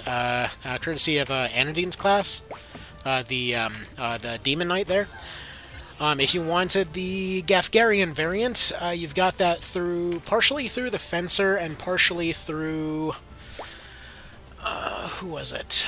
Trying to remember what the hell the other one was. Okay, you get part of that as part of your main character's class, the Marked class. And then you also have some health leech abilities from... There's like just a bunch of different variants of those. Let's see. As far as a Holy Knight variant, you basically got the Templar. I mean, the Templar directly does a lot of those same things with AoEs, with like MP wax and whatnot. Anyway. And yeah, I need to grab more coffee in just a second if my throat sounds funny. I apologize about that suddenly sounding way more gravelly. Don't want to start coughing here. See, it's been a while since I touched Felseal. Did beat it though before the DLC. I mean, the DLC added even more stuff. Like it's to the point right now where even if you knew all of the old classes, it's still super hard to keep track of just how many classes there are in that game. I mean, there's probably like 70 or 80 different classes. It's freaking insane. Let's see, the most hours I have in any game is Armored Core for answer. I no-lifed it for like 5 years. I am shocked from all that FFT stuff a moment ago. And we're going to go into FA of all things. But yeah, no, I hear you. I hear you. The community behind that one was really, really positive with the builds and everything else. And I think it's just because the meta was so obvious and dull that you saw a lot of the fun build folks just kind of come out of the woodwork, you know? I don't know, just a thought on that one. Yeah, go ahead and snipe that one. Pop. There we go. Nice, happy little knockback. Alright, that archer's got to go, though. Yeah, let's move you over here. At least we've got a pretty good loadout for the next fight. I would say we're pretty well sorted. We didn't end up getting Blessing Stones. We're probably going to eat some casualties. I think we're mostly safe, though.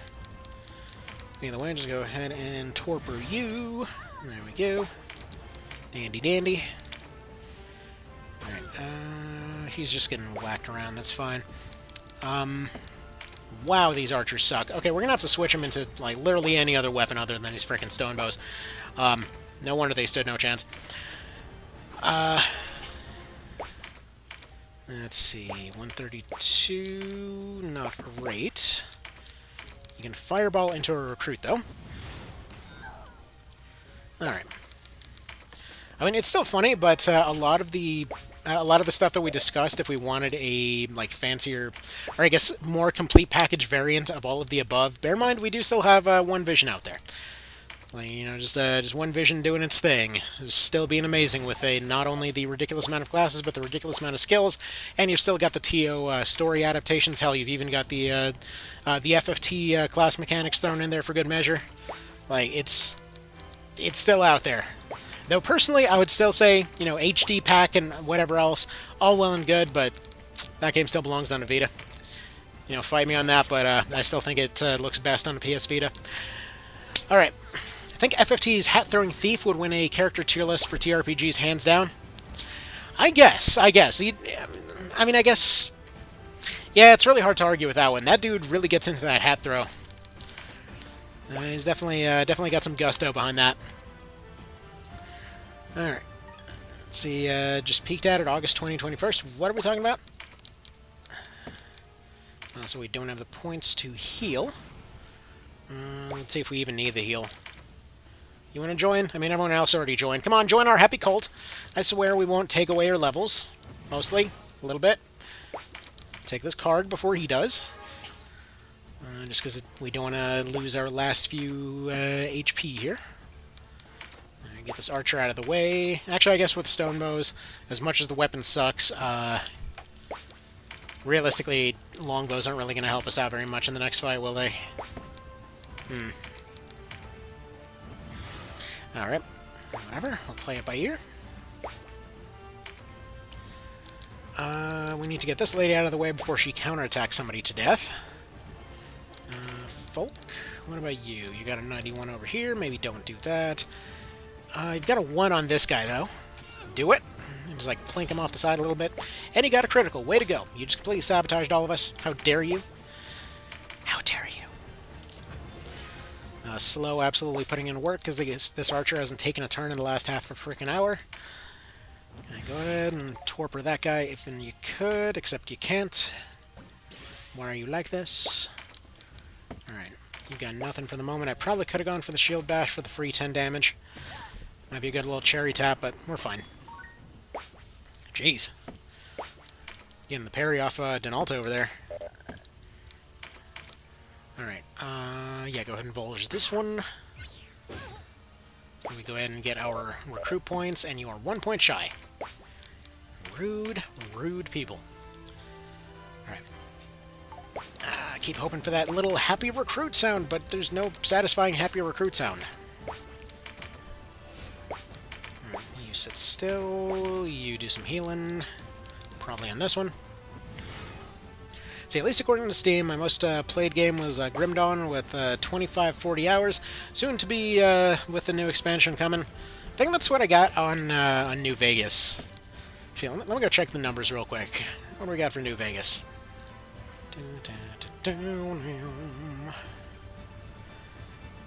There you are, Steam.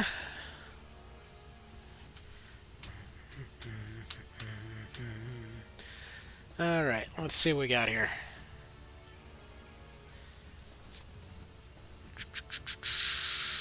New Vegas, where are you at?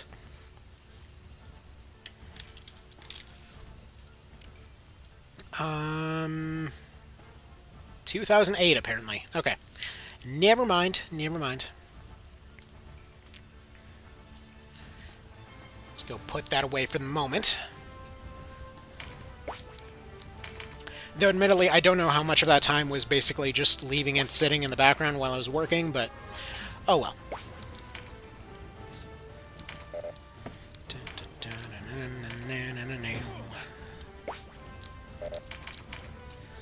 Come on, Genlins. Dang it. At least on the plus side, basic soldiers here are probably the best class for clearing out this next fight here, since we don't have access to Terranites just yet. It does give us a good amount of play in terms of pushing stuff around, because really getting stuck in this staircase is the main problem that you run into. Alright. Let's see, Stardew Valley, 561 hours, Tactics Ogre Reborn, 407 hours. Actually, yeah, TOR, what do we got for that? Reborn for this version, currently at, looks like 571 hours, though it was just 595 hours before that. It just keeps changing its mind. And then in the Switch version is whatever, like, 18 days translates to. Actually, that's just for the main file. As far as any subsequent files, I have no idea.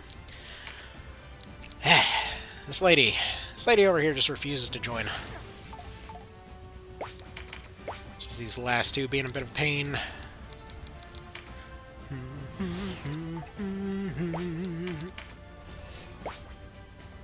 See, yes, I AFK these games a lot. No way I play this for 400 hours. Understandable. Yeah, a lot of folks will definitely have some pretty impressive looking hours when going and putting stuff on AI for sure. Are you interested in Unicorn Overlord? Yes. Yes, I am. I'm very interested in that as soon as it comes out. I'm really hoping it decides to come a little bit early with a PC release. Just because I just really prefer playing on the Steam Deck rather than the Switch, because, like, I gave my daughter my Switch, so I'd feel really bad going and borrowing it for the purpose of going and playing that game and whatnot. Though that being said, she also likes strategy games, so you know, there's that. Though I think currently Worms is probably her favorite. Worms WMD, just because they make the funny noises when they explode.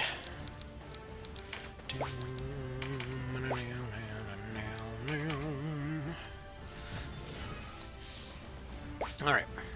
So got Necromance, got Cressida. Yep. Yep. Totally, Necromancer's the thing that we're excited about. You definitely couldn't get them any other possible way before that. See, no in-cap, Chariot, of course. Fair enough, fair enough. If it does it for you, it does it for you. Yeah, like, I don't know. The whole no in-cap thing, it's firmly in that pile of just like, yeah, it's technically doable, but I don't like playing that way.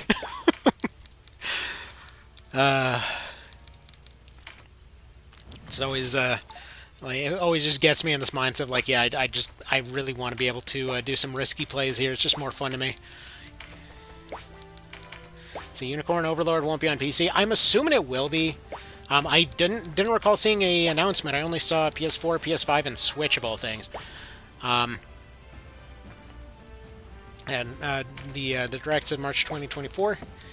Yep. But yeah, I don't know if it'll be coming to PC or not. As I understand, Vanillaware just has something against PC. Like, I guess they've never released a game on PC. I could be wrong on that. It's just what people have told me. Alright.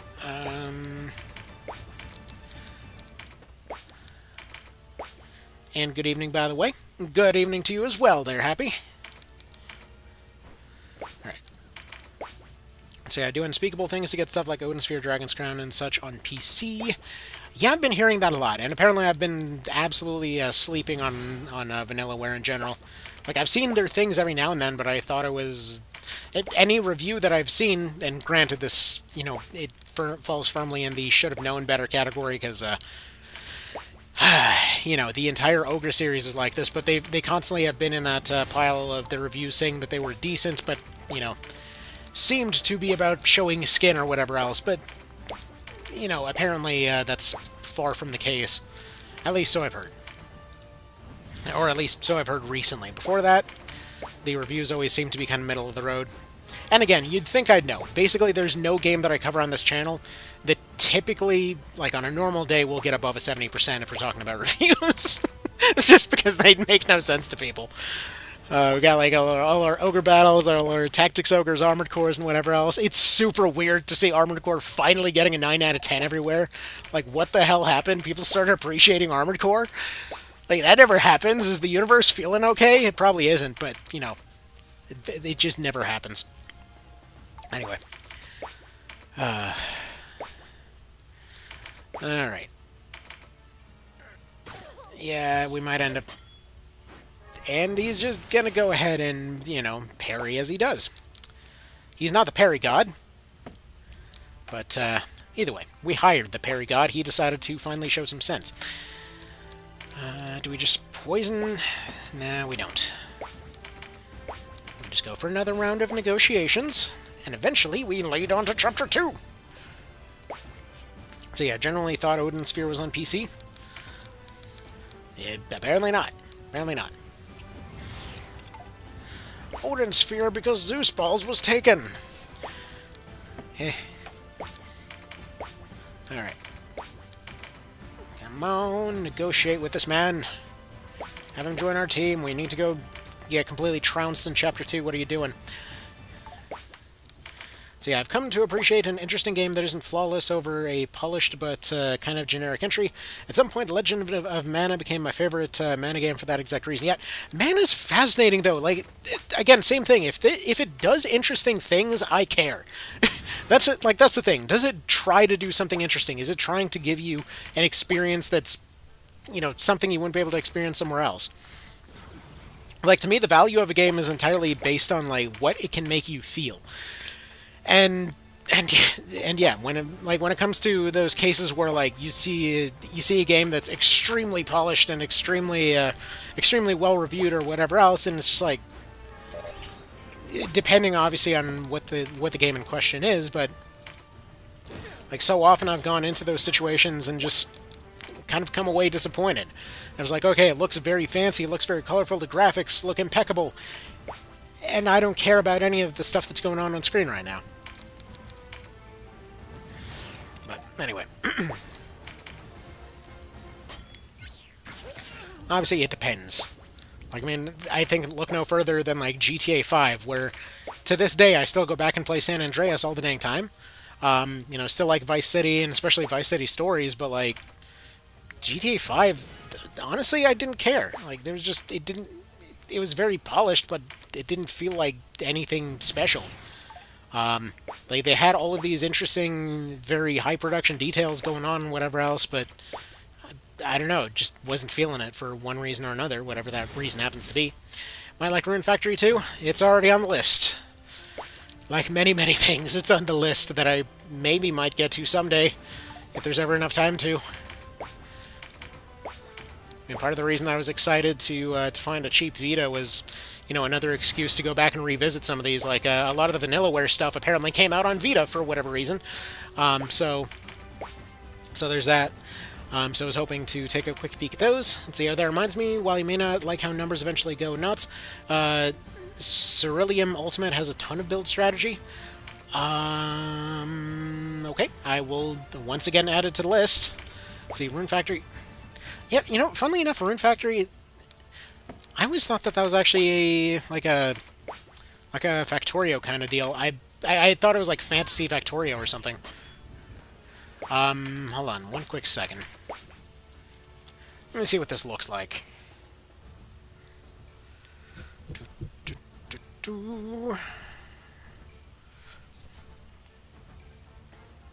Oh, right. Okay. Now I know I probably didn't. Okay. I can tell you right now, it was probably the box art. That's probably why I haven't played it yet. I see anime, I typically hide. That's usually how that relationship works. Granted, it's not the standard kind. I'm just saying, typically, like, if there's a choice between something that's anime looking and literally anything else, usually that's where that decision will go. It's a mystery dungeon slash creature collector kind of game. Yeah, that sounds like fun. Definitely courtesy of something like Monster Sanctuary. I've been getting more into those. Like, currently I'm still playing my way through that one. Also, Basic Soldier Man is about to frickin' eat it here if he doesn't join us, because I don't want to lose Donalto. We kind of want his recruit skill right now. He's a potential backup plan for a lot of situations. There we go. Good. There we go. Entire map cleared pacifist. Tell me that this game can't be cleared pacifist. Yeah. Whenever we do pacifist down the road there, just so you know, it is 100% going to suck like 10,000% of the ass. It's going to take forever, but like, it's technically possible to a degree anyway. You want to recruit this unit? Yes. But this guy is getting renamed to first of all, that.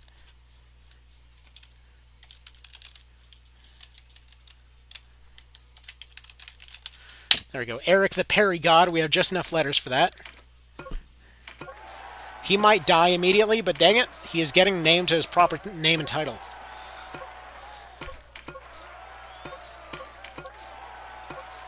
Yeah, you keep on cheering.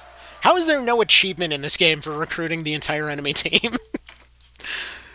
There's so many little achievements that I would have added. Like, if there's ever a mod that somebody's putting together for, like, community achievements or something, please let me know. I've got, like, 100 ideas for these things. Alright. Alright, and then some war crimes happen.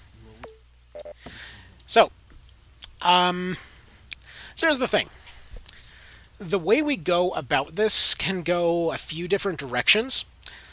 But here's what I'm thinking route-wise. Basically, if we go down chaos, it's just going to be kind of a pain in the neck. Early chaos vice is a problem. we'll eventually get through that, but it's just gonna take a while. And after Nothing Burger, I'd rather not repeat that whole process again and again and again.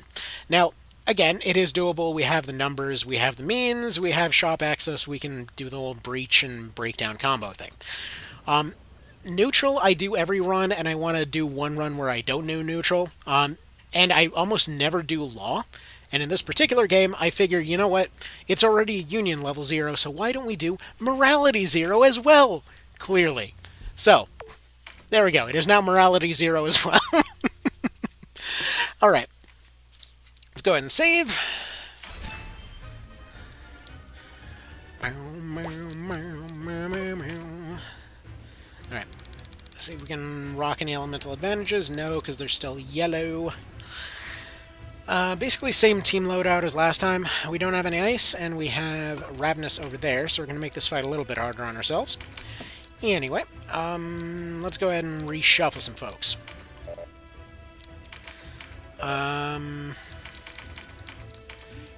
Yeah. Okay, Denim, calm down. Alright, so our Knights are going to be able to hold up reasonably well. Our Zombie is non-negotiable. I would expect Donalto is going to run into some issues.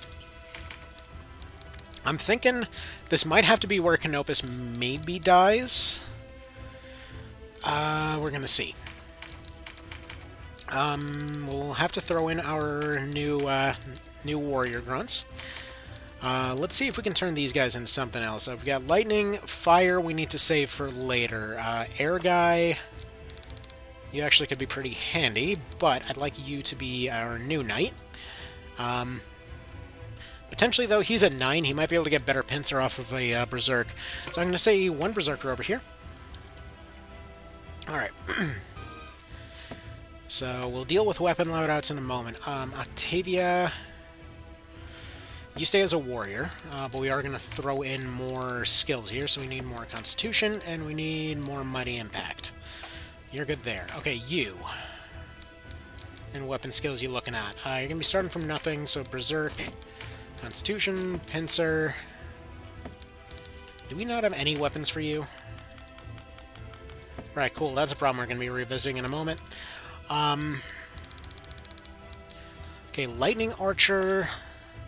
We're going to get Aracel, so we can switch her out for a knight to have a new recruiter. So we'll set her up for all of that stuff. No rings for her. This, and this. We don't even have any weapons for her. Okay, we'll figure that out. We're going to want a healer, though, to be fair, probably retiring our healers and putting in knights might be the better way to go. Genlands, he's already set up to be a knight, so we might as well make him another one of our recruiters. Recruit is just going to continue being really, really strong at this point. So we can probably go ahead and retire some of our oldies here. Phalanx, he won't be pincering much. He can recruit, Constitution, and Phalanx, so we'll put you up here. Voltaire, why don't you go ahead and unequip all and get the hell out of this party. Eric the Perigod. Actually, he's also going to be another knight. Just having access to the skills that they do is really handy at this point. Anyway, you get that ring. Recruit. Phalanx. Extra health, why not? If we are phasing out some of our old knights here, then we should be pretty good there. You go back here. One berserker up front.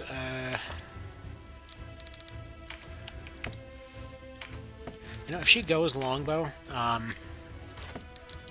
it's probably worth actually keeping her on hand.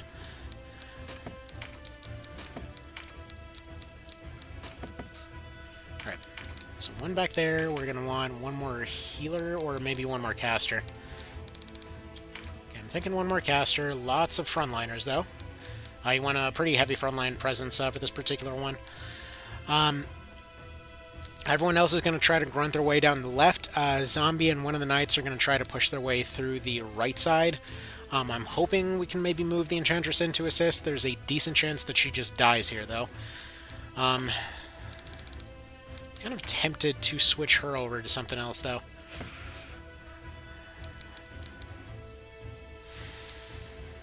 We'll play it by ear. We'll play it by ear. Alright, so I remember you mentioning how in Ogre Battle SNES you can get the strongest weapon in your first loot. RF4 you can get a level 5 spell, more than enough for Act 2 in your first chest if you're lucky. Sounds like an RPG then. Good stuff. See, basically my main team in Cerulean Ultimate is a team of casters that fires off a dozen spells at the start of the fight to kill encounters before they start. Alright, here, let's put that... Where is that list? Yeah, let me look at it real quick. Here's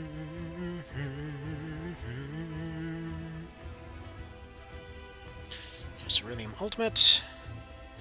Oh, that's neat looking. Huh. Oh, yeah, you know what? This actually does look like the kind of thing I would definitely take a peek at. So, Cerulean, I wonder if it's at all similar to how Monster Sanctuary plays. Let's see, Star Ocean 2 is one of the most uniquely perfect RPGs ever made. I've heard good things. I think I've only played till the end of time from that series. So you said they can't give us what we want and keep making hot garbage over and over again? I'll be honest, I would gladly just, like, play another dozen PS2-era Armored Core games.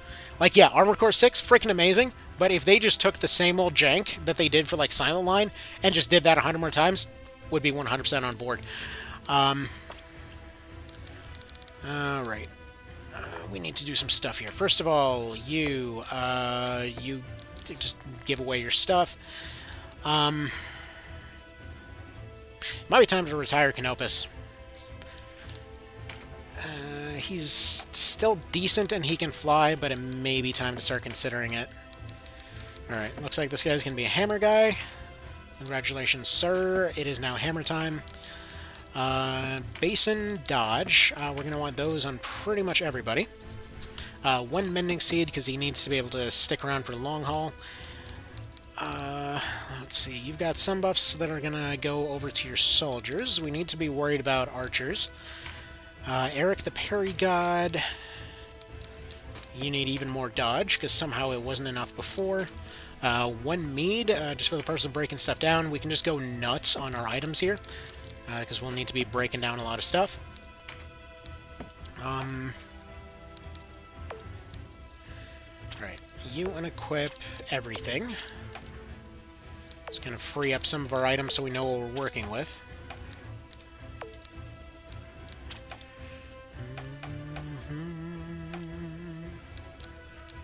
So you're still in play, you're still kind of in play. I'm thinking we retired Donalto at this point. He barely functioned last time.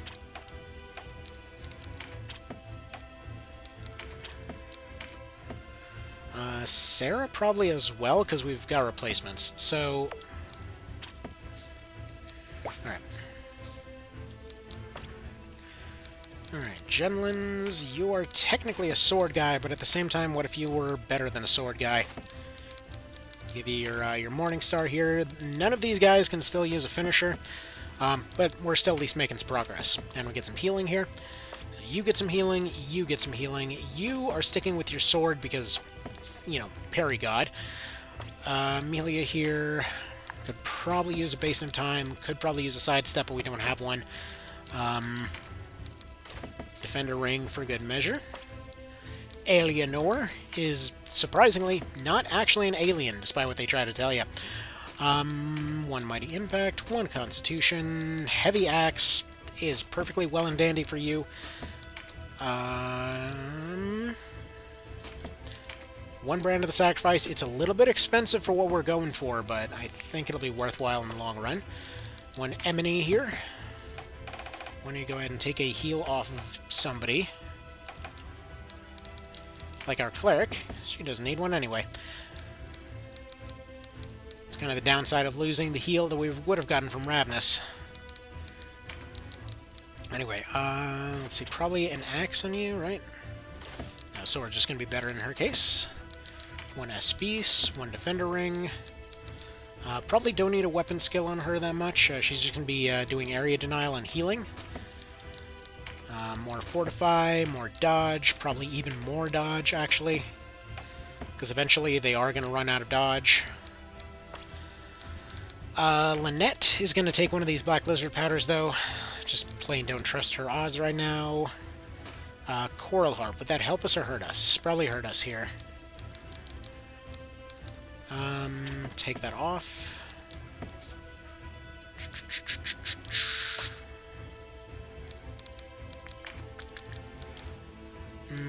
Emergency secondary heal, and I'm thinking that's probably good enough.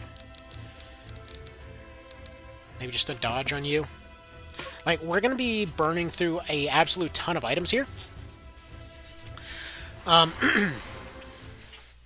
But yeah, we're going to be able to restock after the next one because we'll get a new little money infusion.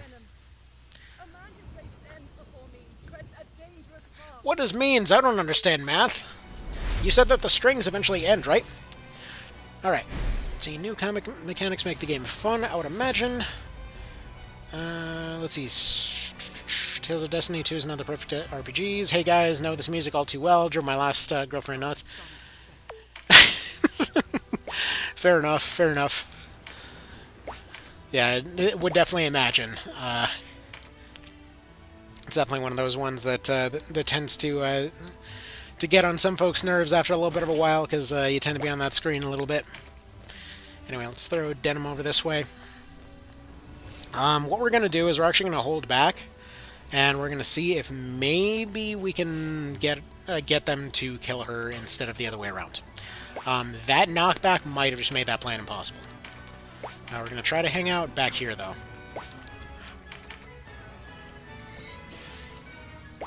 That's why I should have picked up some sidesteps, actually. Because unfortunately, as it stands, since we don't have sidestep, this means that Denim is in pretty much constant danger. We'll figure it out. I'll spawn some cards. Yeah, we're definitely not recruiting Ravenous.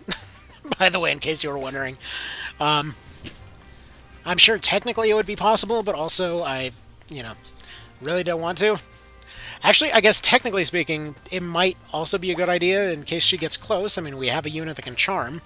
So, potentially, if we kept charming her and sending her back to the other side, maybe she would hard carry the fight. I doubt it, but theoretically, it's not impossible. We'll just go ahead and kind of cover our bases for the time being, though. What sort of run is this? Basically, no experience. So Union level 0 means that no one actually gets any experience whatsoever. They never can gain experience. They're just kind of like this as they are. Go ahead and put a dodge on you. Yeah, she's a bit of a threat, and she decided to come our way, so that's a problem. Alright, let's see. Potato, passion for the game has got me very interested in TO. Finally picked up the game last weekend. I've been absolutely addicted. First game that I'm excited being in the menus for hours. It's got a lot of stuff to it, and it just keeps expanding in weird and hard to describe ways. That you will never find a more hard to describe addiction than this game. Like, legit, even after all this time, anytime somebody asks me, they're like, "What is this game?" Like, it's depressing chess, I guess. Anyway, hi Ravenous. Would you like a little bit of poison? No? Alright, fine. Well, we'll get back to you in a moment. Alright. Well, I mean, we can sort of do some scratch damage with the archer for the moment. That'll mostly be handier down the line. Unfortunately, if Ravenous is going to make us do this, then, we're going to do this thing. I was hoping she'd go the other way. There's some situations that you can go ahead and get her to go the other direction. Unfortunately, as it stands right now, we're in a position where if we just kind of let her kind of run crazy all over the team, our best hope just becomes to be able to charm her and send her back to the other side. Whereas if we have her where we have her right now, we can just take her out now, get everybody repaired, and then we can worry about dealing with the other stuff later. Thankfully, we already got a pincer specialist here, so that helps us out a bit. Alright, let's see. We'll go ahead and put a dodge on you. Go ahead and put a dodge on you. Alright. Well, I mean, we can sort of do some scratch damage with the archer for the moment. That'll mostly be handier down the line. Unfortunately, if Ravenous is going to make us do this, then, we're going to do this thing. Thankfully, we get a pincer specialist here, so that helps us out a bit. But we're going to want to keep everybody as topped off as possible. While we're not exactly at like the craziest risk or whatever else right now, I'm still going to be playing it as if we are. Like Ravenous is by far the scariest thing on this map. I expect to be able to recruit several of her units over there. I guess they're not technically her units, but you get the idea. Either way, I expect to be able to recruit several of them. We're permanently always down a man, just on account of Denim being basically useless in this run. He will be able to be an effective debuff caster later, but as it stands right now, I need to give him at least some armor to play with. Anyway. Technically, that staircase over there on the left is usually where the fight takes place. We're not going to be able to make that work right now. Later, but not right now. So yeah, Wiggum, as far as all that stuff goes, I'll be honest, I have never gotten the appeal for Ravenous, personally. Like, she just comes off as pretentious in my eyes. But again, I like, to each their own. I just mean, like, it was the same thing whenever I saw folks going and obsessing over Agrius for FFT there. It's just like, I'm sorry, this does not seem like a person I'd want to spend any time with.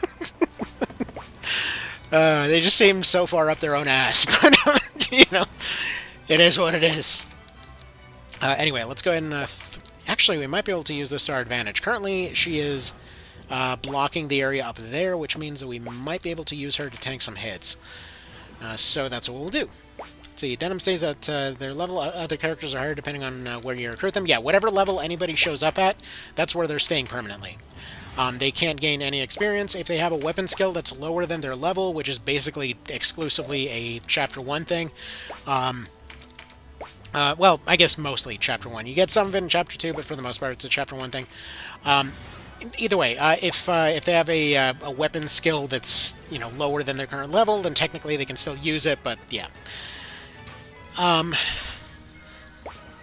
Let's see, true, they're high maintenance. I mean, that's certainly what it seems like. It just seems like they would never agree on anything. Like, the sort that would suddenly get into a very, very, very awkward conservative argument in the middle of Thanksgiving. It's like, there's no way that this conversation ends without me yelling at you, or vice versa. Like, how are you believing that? Anyway, let's see. Silver plus will stab you P character design. I mean, to be fair, Oshone, they're just, like, really traumatized. In their particular case, they get a bit more of a pass, but, like Ravenous just seems like they just be really unpleasant to be anywhere around, you know? I mean, hell, they even directly point that out in the very few conversations that there are with her.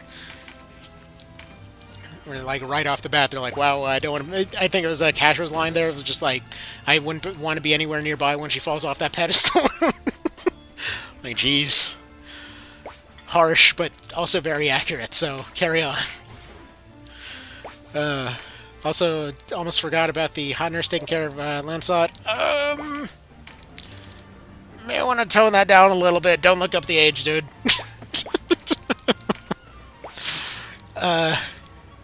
Just quietly walk that one back. Okay, let's put a Fortify on our Archer here. She probably might get targeted anyway. Honestly, I meant to bring the Archer down the right side, but that appears to be entirely the zombie's job right now. As I've said before, what, me forget something? Never. See, Ravenous feels like Agrius. I mean, she basically was meant to be Agrius for this, you know, for this entry. See, Mitsuna planned Ravenous for TO, but didn't have room, and then reused her design for Agrius. Yeah, there was a lot of that kind of stuff. Water barrel, suck it. Get a free skill card. Alright, I was hoping she'd do a little bit more damage, like, to their overall lines there, but whatever. I mean, this one poor bastard will join eventually. It's not like he can go anywhere. Alright, we need to get some skill cards going. I'm going to get Ravenous back up on the team here. Let's try to back her up. I actually might end up saving her entirely on accident here. Just because keeping her around is very beneficial right now. Let's see. Got that area mostly blocked. We got this area mostly blocked. Yeah, we just need to slowly advance here. I'm thinking with the amount of knights that we've got, we're probably safe, but you really can't be sure. The AI doesn't really have much of a way to figure out their way around that right side there on account of not having flyers. So Denim should be mostly safe. I mean, we're kind of like low-key playing a game of Regicide from AoE 2 at all times here. Alright, friggin' peak performance warrior over here. Alright, you want to get poisoned maybe? Yes, you do. Fantastic. You just keep on doing that good stuff there, getting yourself poisoned. Let's see, Vice can also stay at camp. I mean, we're on Law. He'll actually eventually be pretty useful to the run. Let's see, I didn't know that. Thought it was reversed. I assumed Cresta is the same then. I think Cressida was just a random that they threw in because they wanted to throw in some extra Necromancer faction type stuff, didn't they? Because she technically was there before to an extent, and then she was made into a unique character in PSP and finally recruitable at that point. So I love that AoE 2 is still a thing decades later. Oh yeah, I mean, as much as I love the hell out of something like Empires Down in the Modern World, that was my game more so than AoE 2 back in the day. It's hard to deny how well it's held up. It's amazing how well it's held up, frankly. Like, seriously, AoE 2 is just an absolute god-tier game. Alright. You want to join? No. In that case, Ravenous, get healed. Alright, there's a dude. Needs to be going away pretty soon here. 7%. See anybody else like the ASMR vibes of playing without music or voice acting? I mean, it depends what you're in the mood for. Originally, I kept saying I would play this without noises all the time, or without voices all the time, and then I just found myself just constantly listening to the voices anyway. I just really love the voice acting in this one. Especially the metaphorical ear cheese grater that is Triangles that came immediately before it. But, I mean, a lot of times I'll just turn off all the other sounds, though, and just listen to the rain. It's like, here, let me show you what I mean. We'll just go ahead and just turn this into the rain stream real quick. Let's go over here. We turn the music down a little bit. We go ahead and turn off the effects a little bit. We let that environmental sound just keep on going. We'll turn the voices down a little bit. Oddly enough, the voices don't affect the ouch sounds, so either way. And then we just kind of chill here, you know? We turn the rain up a little bit. Let's see if it's suddenly drowning me out or not. Let's look at the preview. Not really. It seems to be fine. And then we just kind of listen to a thunderstorm, you know? And then that's just kind of how we do it. And then suddenly the menu sounds just drown everything else out. Hold on.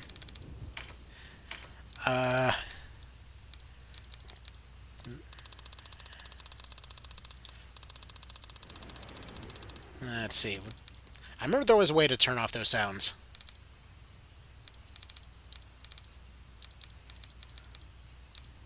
I thought this was the way to turn off the sounds.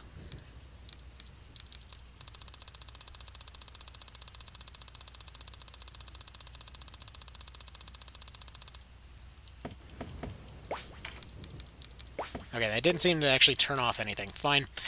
Fine. We'll readjust the sound, I guess. But see, that, again, is just one of those things that just, like, I really loved about this version. The fact that you could do this. That you could just switch over to just listening to the rainstorms. Like, I know it seems like a minor thing, but it's a huge deal, you know? It really makes a world of difference just being able to just adjust the audio of everything individually. It just feels good, you know? Alright, I would like to recruit this fencer next, if we could. Nothing says come join our friendly little murder cult like an axe to the face. As you do. Anyway, let's see here. do have to... Okay, I think after this fight, I'm going to have to start wrapping it up. Alright, can we longbow you? Yes. Let's see, do you have a favorite trek? Depends on the day. Most days, like, a Villahania goes really freaking hard.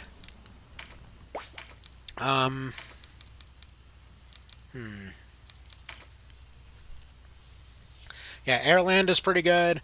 I don't know. I've never really personally cared for Phantom Fog very much. Limitation, yeah, is definitely a good one. Fight It Out is also pretty solid.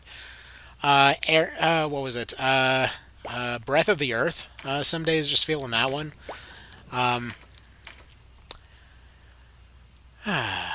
Right now, we're just feeling Rainstorm, you know? Anyway, we're going to go ahead and give our big heal to this warrior here before Ravenous goes up and shanks her.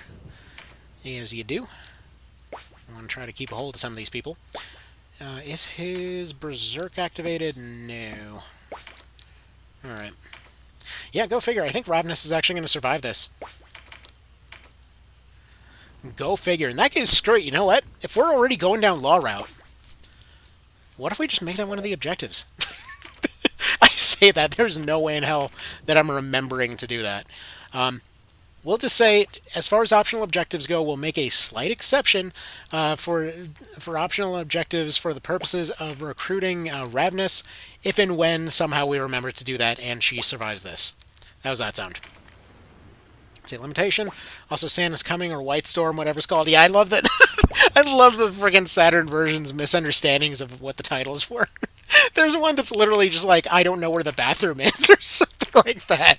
Like, there's just so many weird titles in that one. I love it. Song of Tundra for a relaxing background track? Yes. I mean, it's really just one of those that just sort of comes out of nowhere.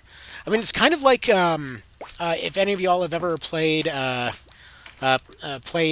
of the original, like, very, very first Resident Evil, like how absolutely out of nowhere you have the friggin' like second floor. Was it like Return to the Second Floor Basement or something like that? Like, it's some weird title, which out of nowhere goes from these weird silent ambient tracks to just a very, very, very suddenly moody just background track out of nowhere to an area that you basically never go to. So just weird, unexpected surprise there. That one that's like do no no no no no. Bathroom what? Look up the on Zopar's domain. Look up the Saturn soundtrack for Tactics Ogre. They literally have one that's just like, where's the bathroom? Like, where's the bathroom? Like, I can't find something, and it almost just feels like they were going down the list and deciding to name them entirely based off somebody having a really bad time unclogging their toilet or something. It's, again, just weird stuff from that time, I guess. Anyway. For now, though, we just listen to some rain. Alright, yeah, it's the weirdest thing that Ravenous might actually survive this. I'm thinking we maybe move this warrior here just to keep her locked away for the moment. She is a bit of a threat. She's our threat, but she's still a threat. Alright.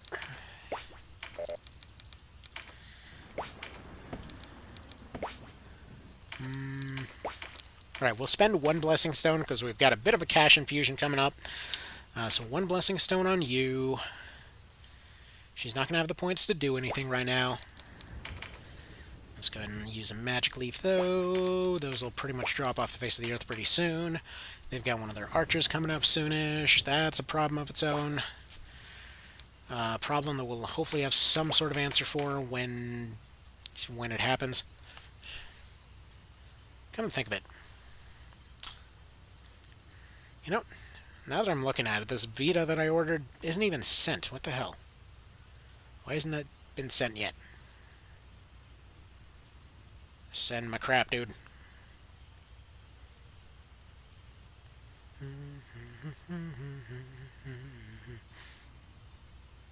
Ship it.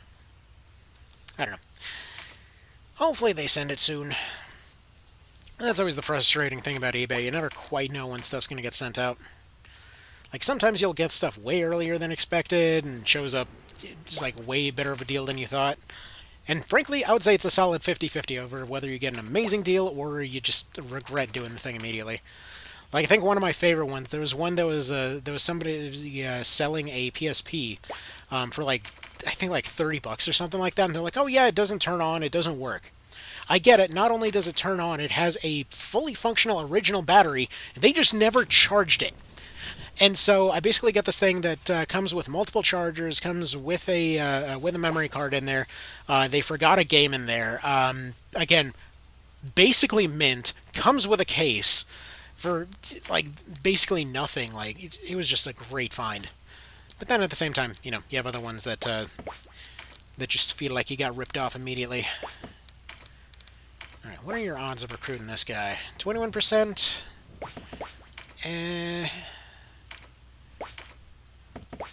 Alright, I think we're going to go ahead and trap Ravenous in her corner.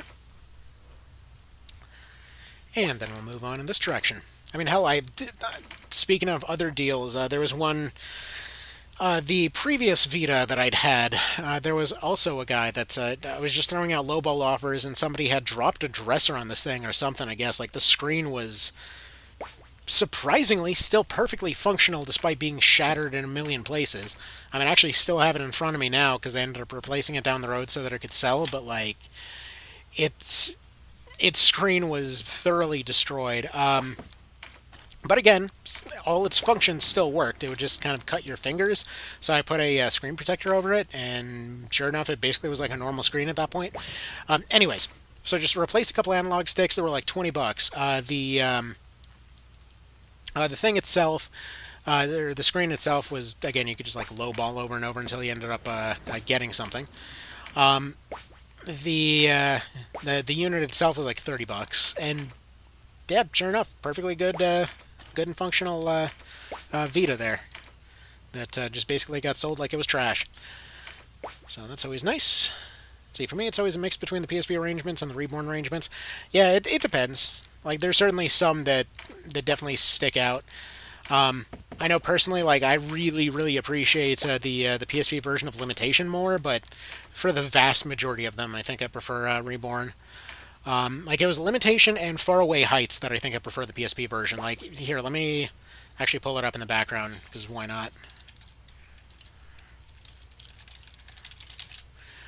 Alright, I don't... I think because they sell the soundtrack separately, they don't have... I don't think they'll have Reborn on here. This might be kind of loud at first, just so you know. So, fair warning, I do have my hand on the slider here. We'll be able to fix it. Let me see if I can find it here. Oh, Breath of the Earth.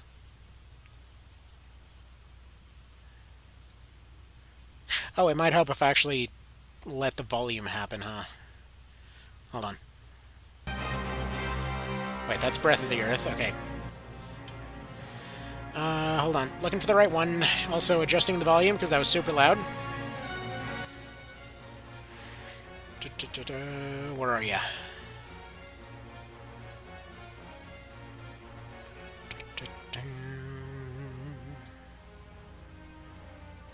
Okay, let's start off with the first one here.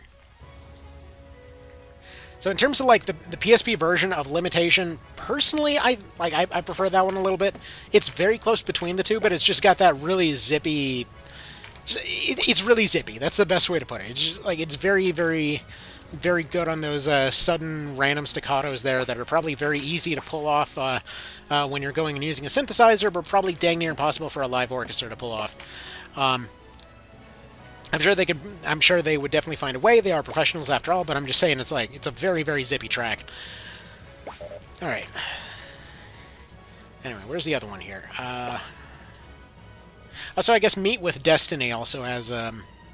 Meet with Destiny is the Hamilton recruitment theme.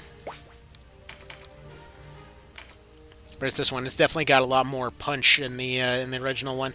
Again, the vast majority, like a Villahania, not even close as far as Reborn blowing that away.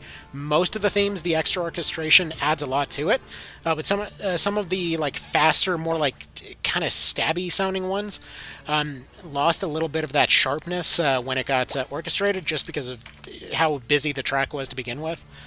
Let's just finish this guy off since he's not feeling like joining.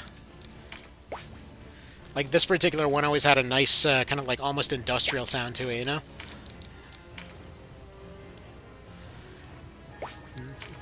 Actually, it always kind of gave me FFTA 2 vibes. Let's see, what's next?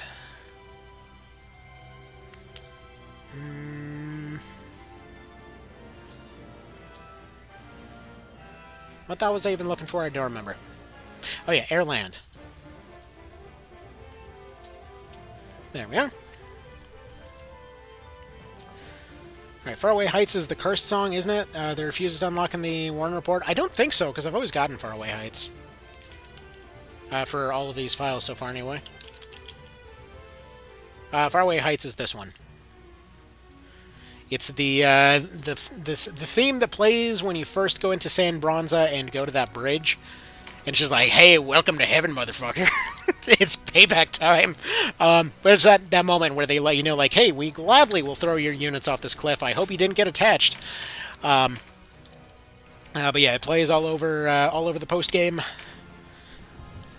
Also, yeah, I think we've got this pretty plainly in the bag. Might have over-prepared quite a decent bit. But hey, as long as we're getting it, you know? Man, they're landing those low-chance dodges all over the place. Now, that being said, don't worry. I know Denim got sniped at some point. It's not the end of the world. This is why I have the zombie here as a backup plan. They are here to be his handler, more or less. When he gets himself got, that's when we go ahead and we send in the zombie to go bring him back to life. Now, this doesn't work every time, but it does work a lot of the time. Also, I guess we won't be needing this archer, so we can just go ahead and delete it.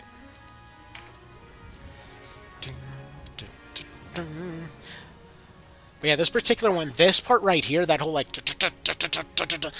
this kind of galloping theme to it, they changed that a little bit in Reborn, so that one was one of those very few that that I preferred the PSP version for.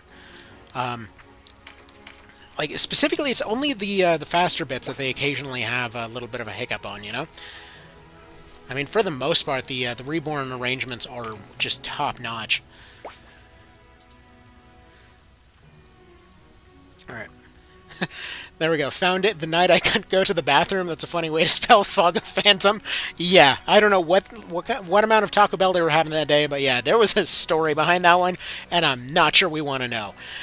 Let's see, personally prefer the PSP versions of Limitation and Blasphemous Experiment. Limitation, yes. Limitation in Reborn is a little bit slower and more emotional.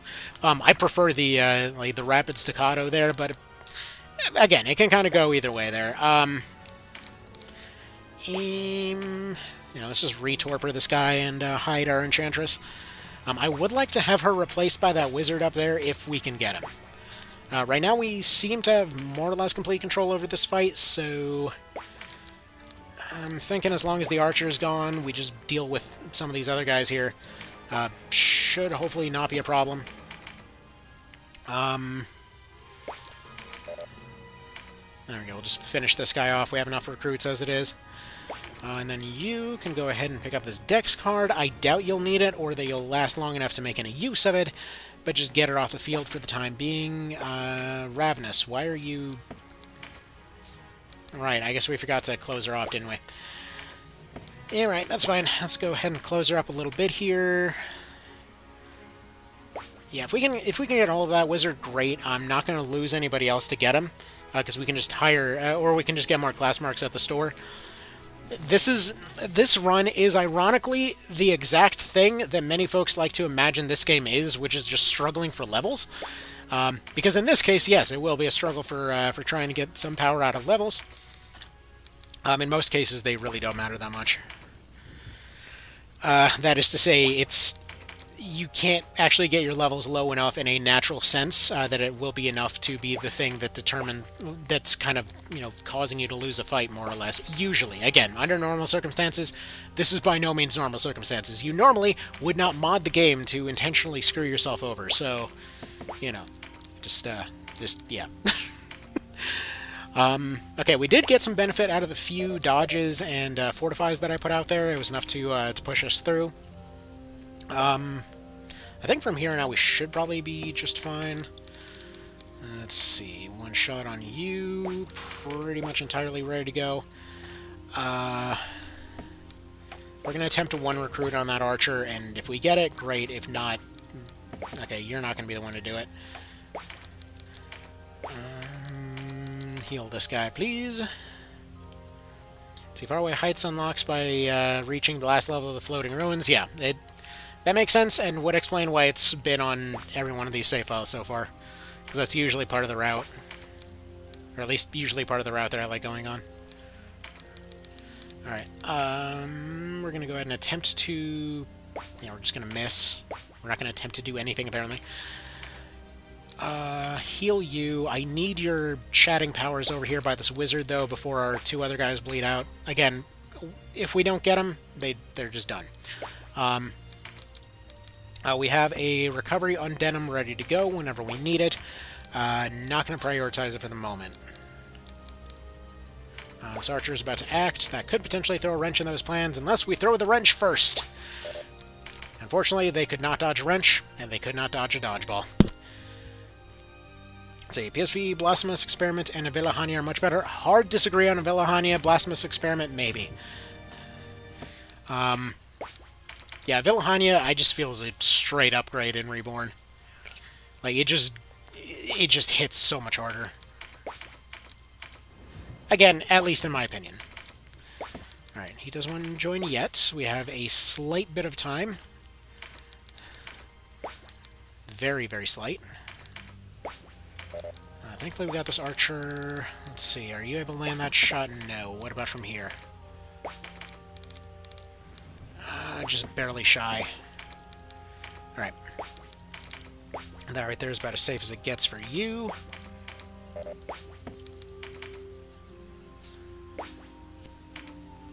Let's move you in this direction.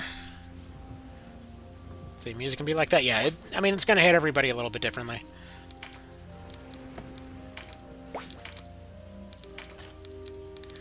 Unfortunately, we're very, very, very slightly shy of being able to hit Ravenous with a slow here. And it looks like we're going to have to use that Blessing Stone after all. So we'll just go ahead and get Denim back on his feet. Bye-bye 2 grand. At least to get him out of the way for the time being. As he just scoops all of his guts back inside so that he can have his 3-turn counter reset. Move you over here to block. Throw it is going funky because I probably should have wrapped this up already.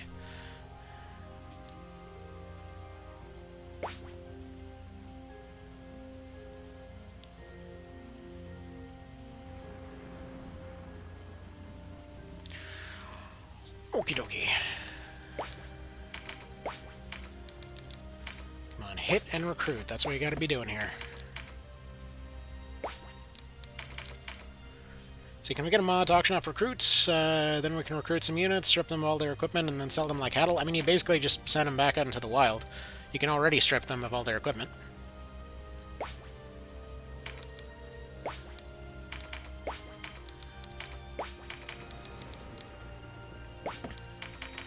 Alright, we have time for one more recruit. If we get this recruit off...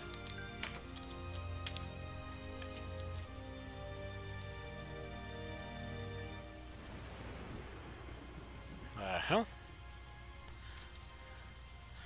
I apparently got hired for something I didn't even know I applied for. Interesting.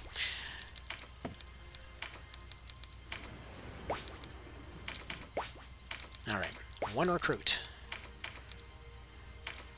Come on, you got one shot at this. That's a shame.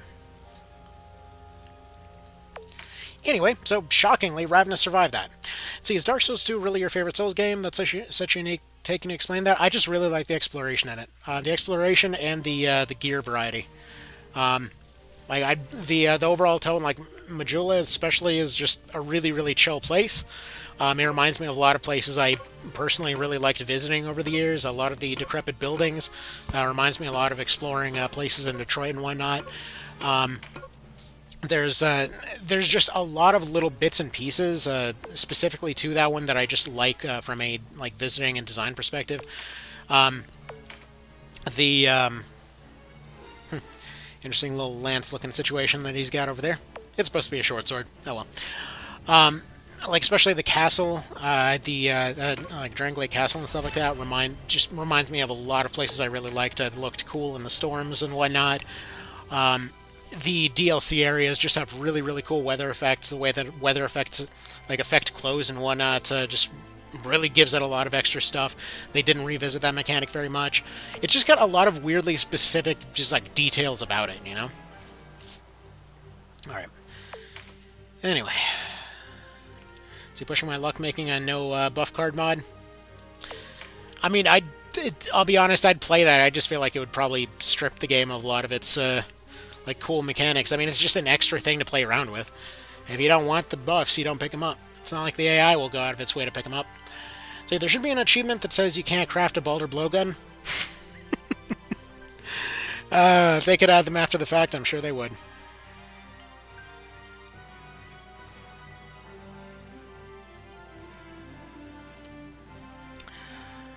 Oh hey, at least the cord for that Vita that I ordered is showing up today. All right. Anyway, my voice is giving out, and I got a bunch of stuff to go get done. Not a whole lot of stuff to do it. So, thank y'all for stopping by. That'll be that for today's thing. I mean, we're officially in Chapter 2 at least at this point. Also, the music got way louder all of a sudden, but oh well. Y'all have yourselves a good one. I'll see you when I see you. And yeah, I think tomorrow we'll, assuming that there's going to be the stream and all that tomorrow. I might put up a poll. We're going to do either OB64 or we're going to do manual fire only armored core, so whichever you'd prefer. And, alright, take care. I will see you in the next one.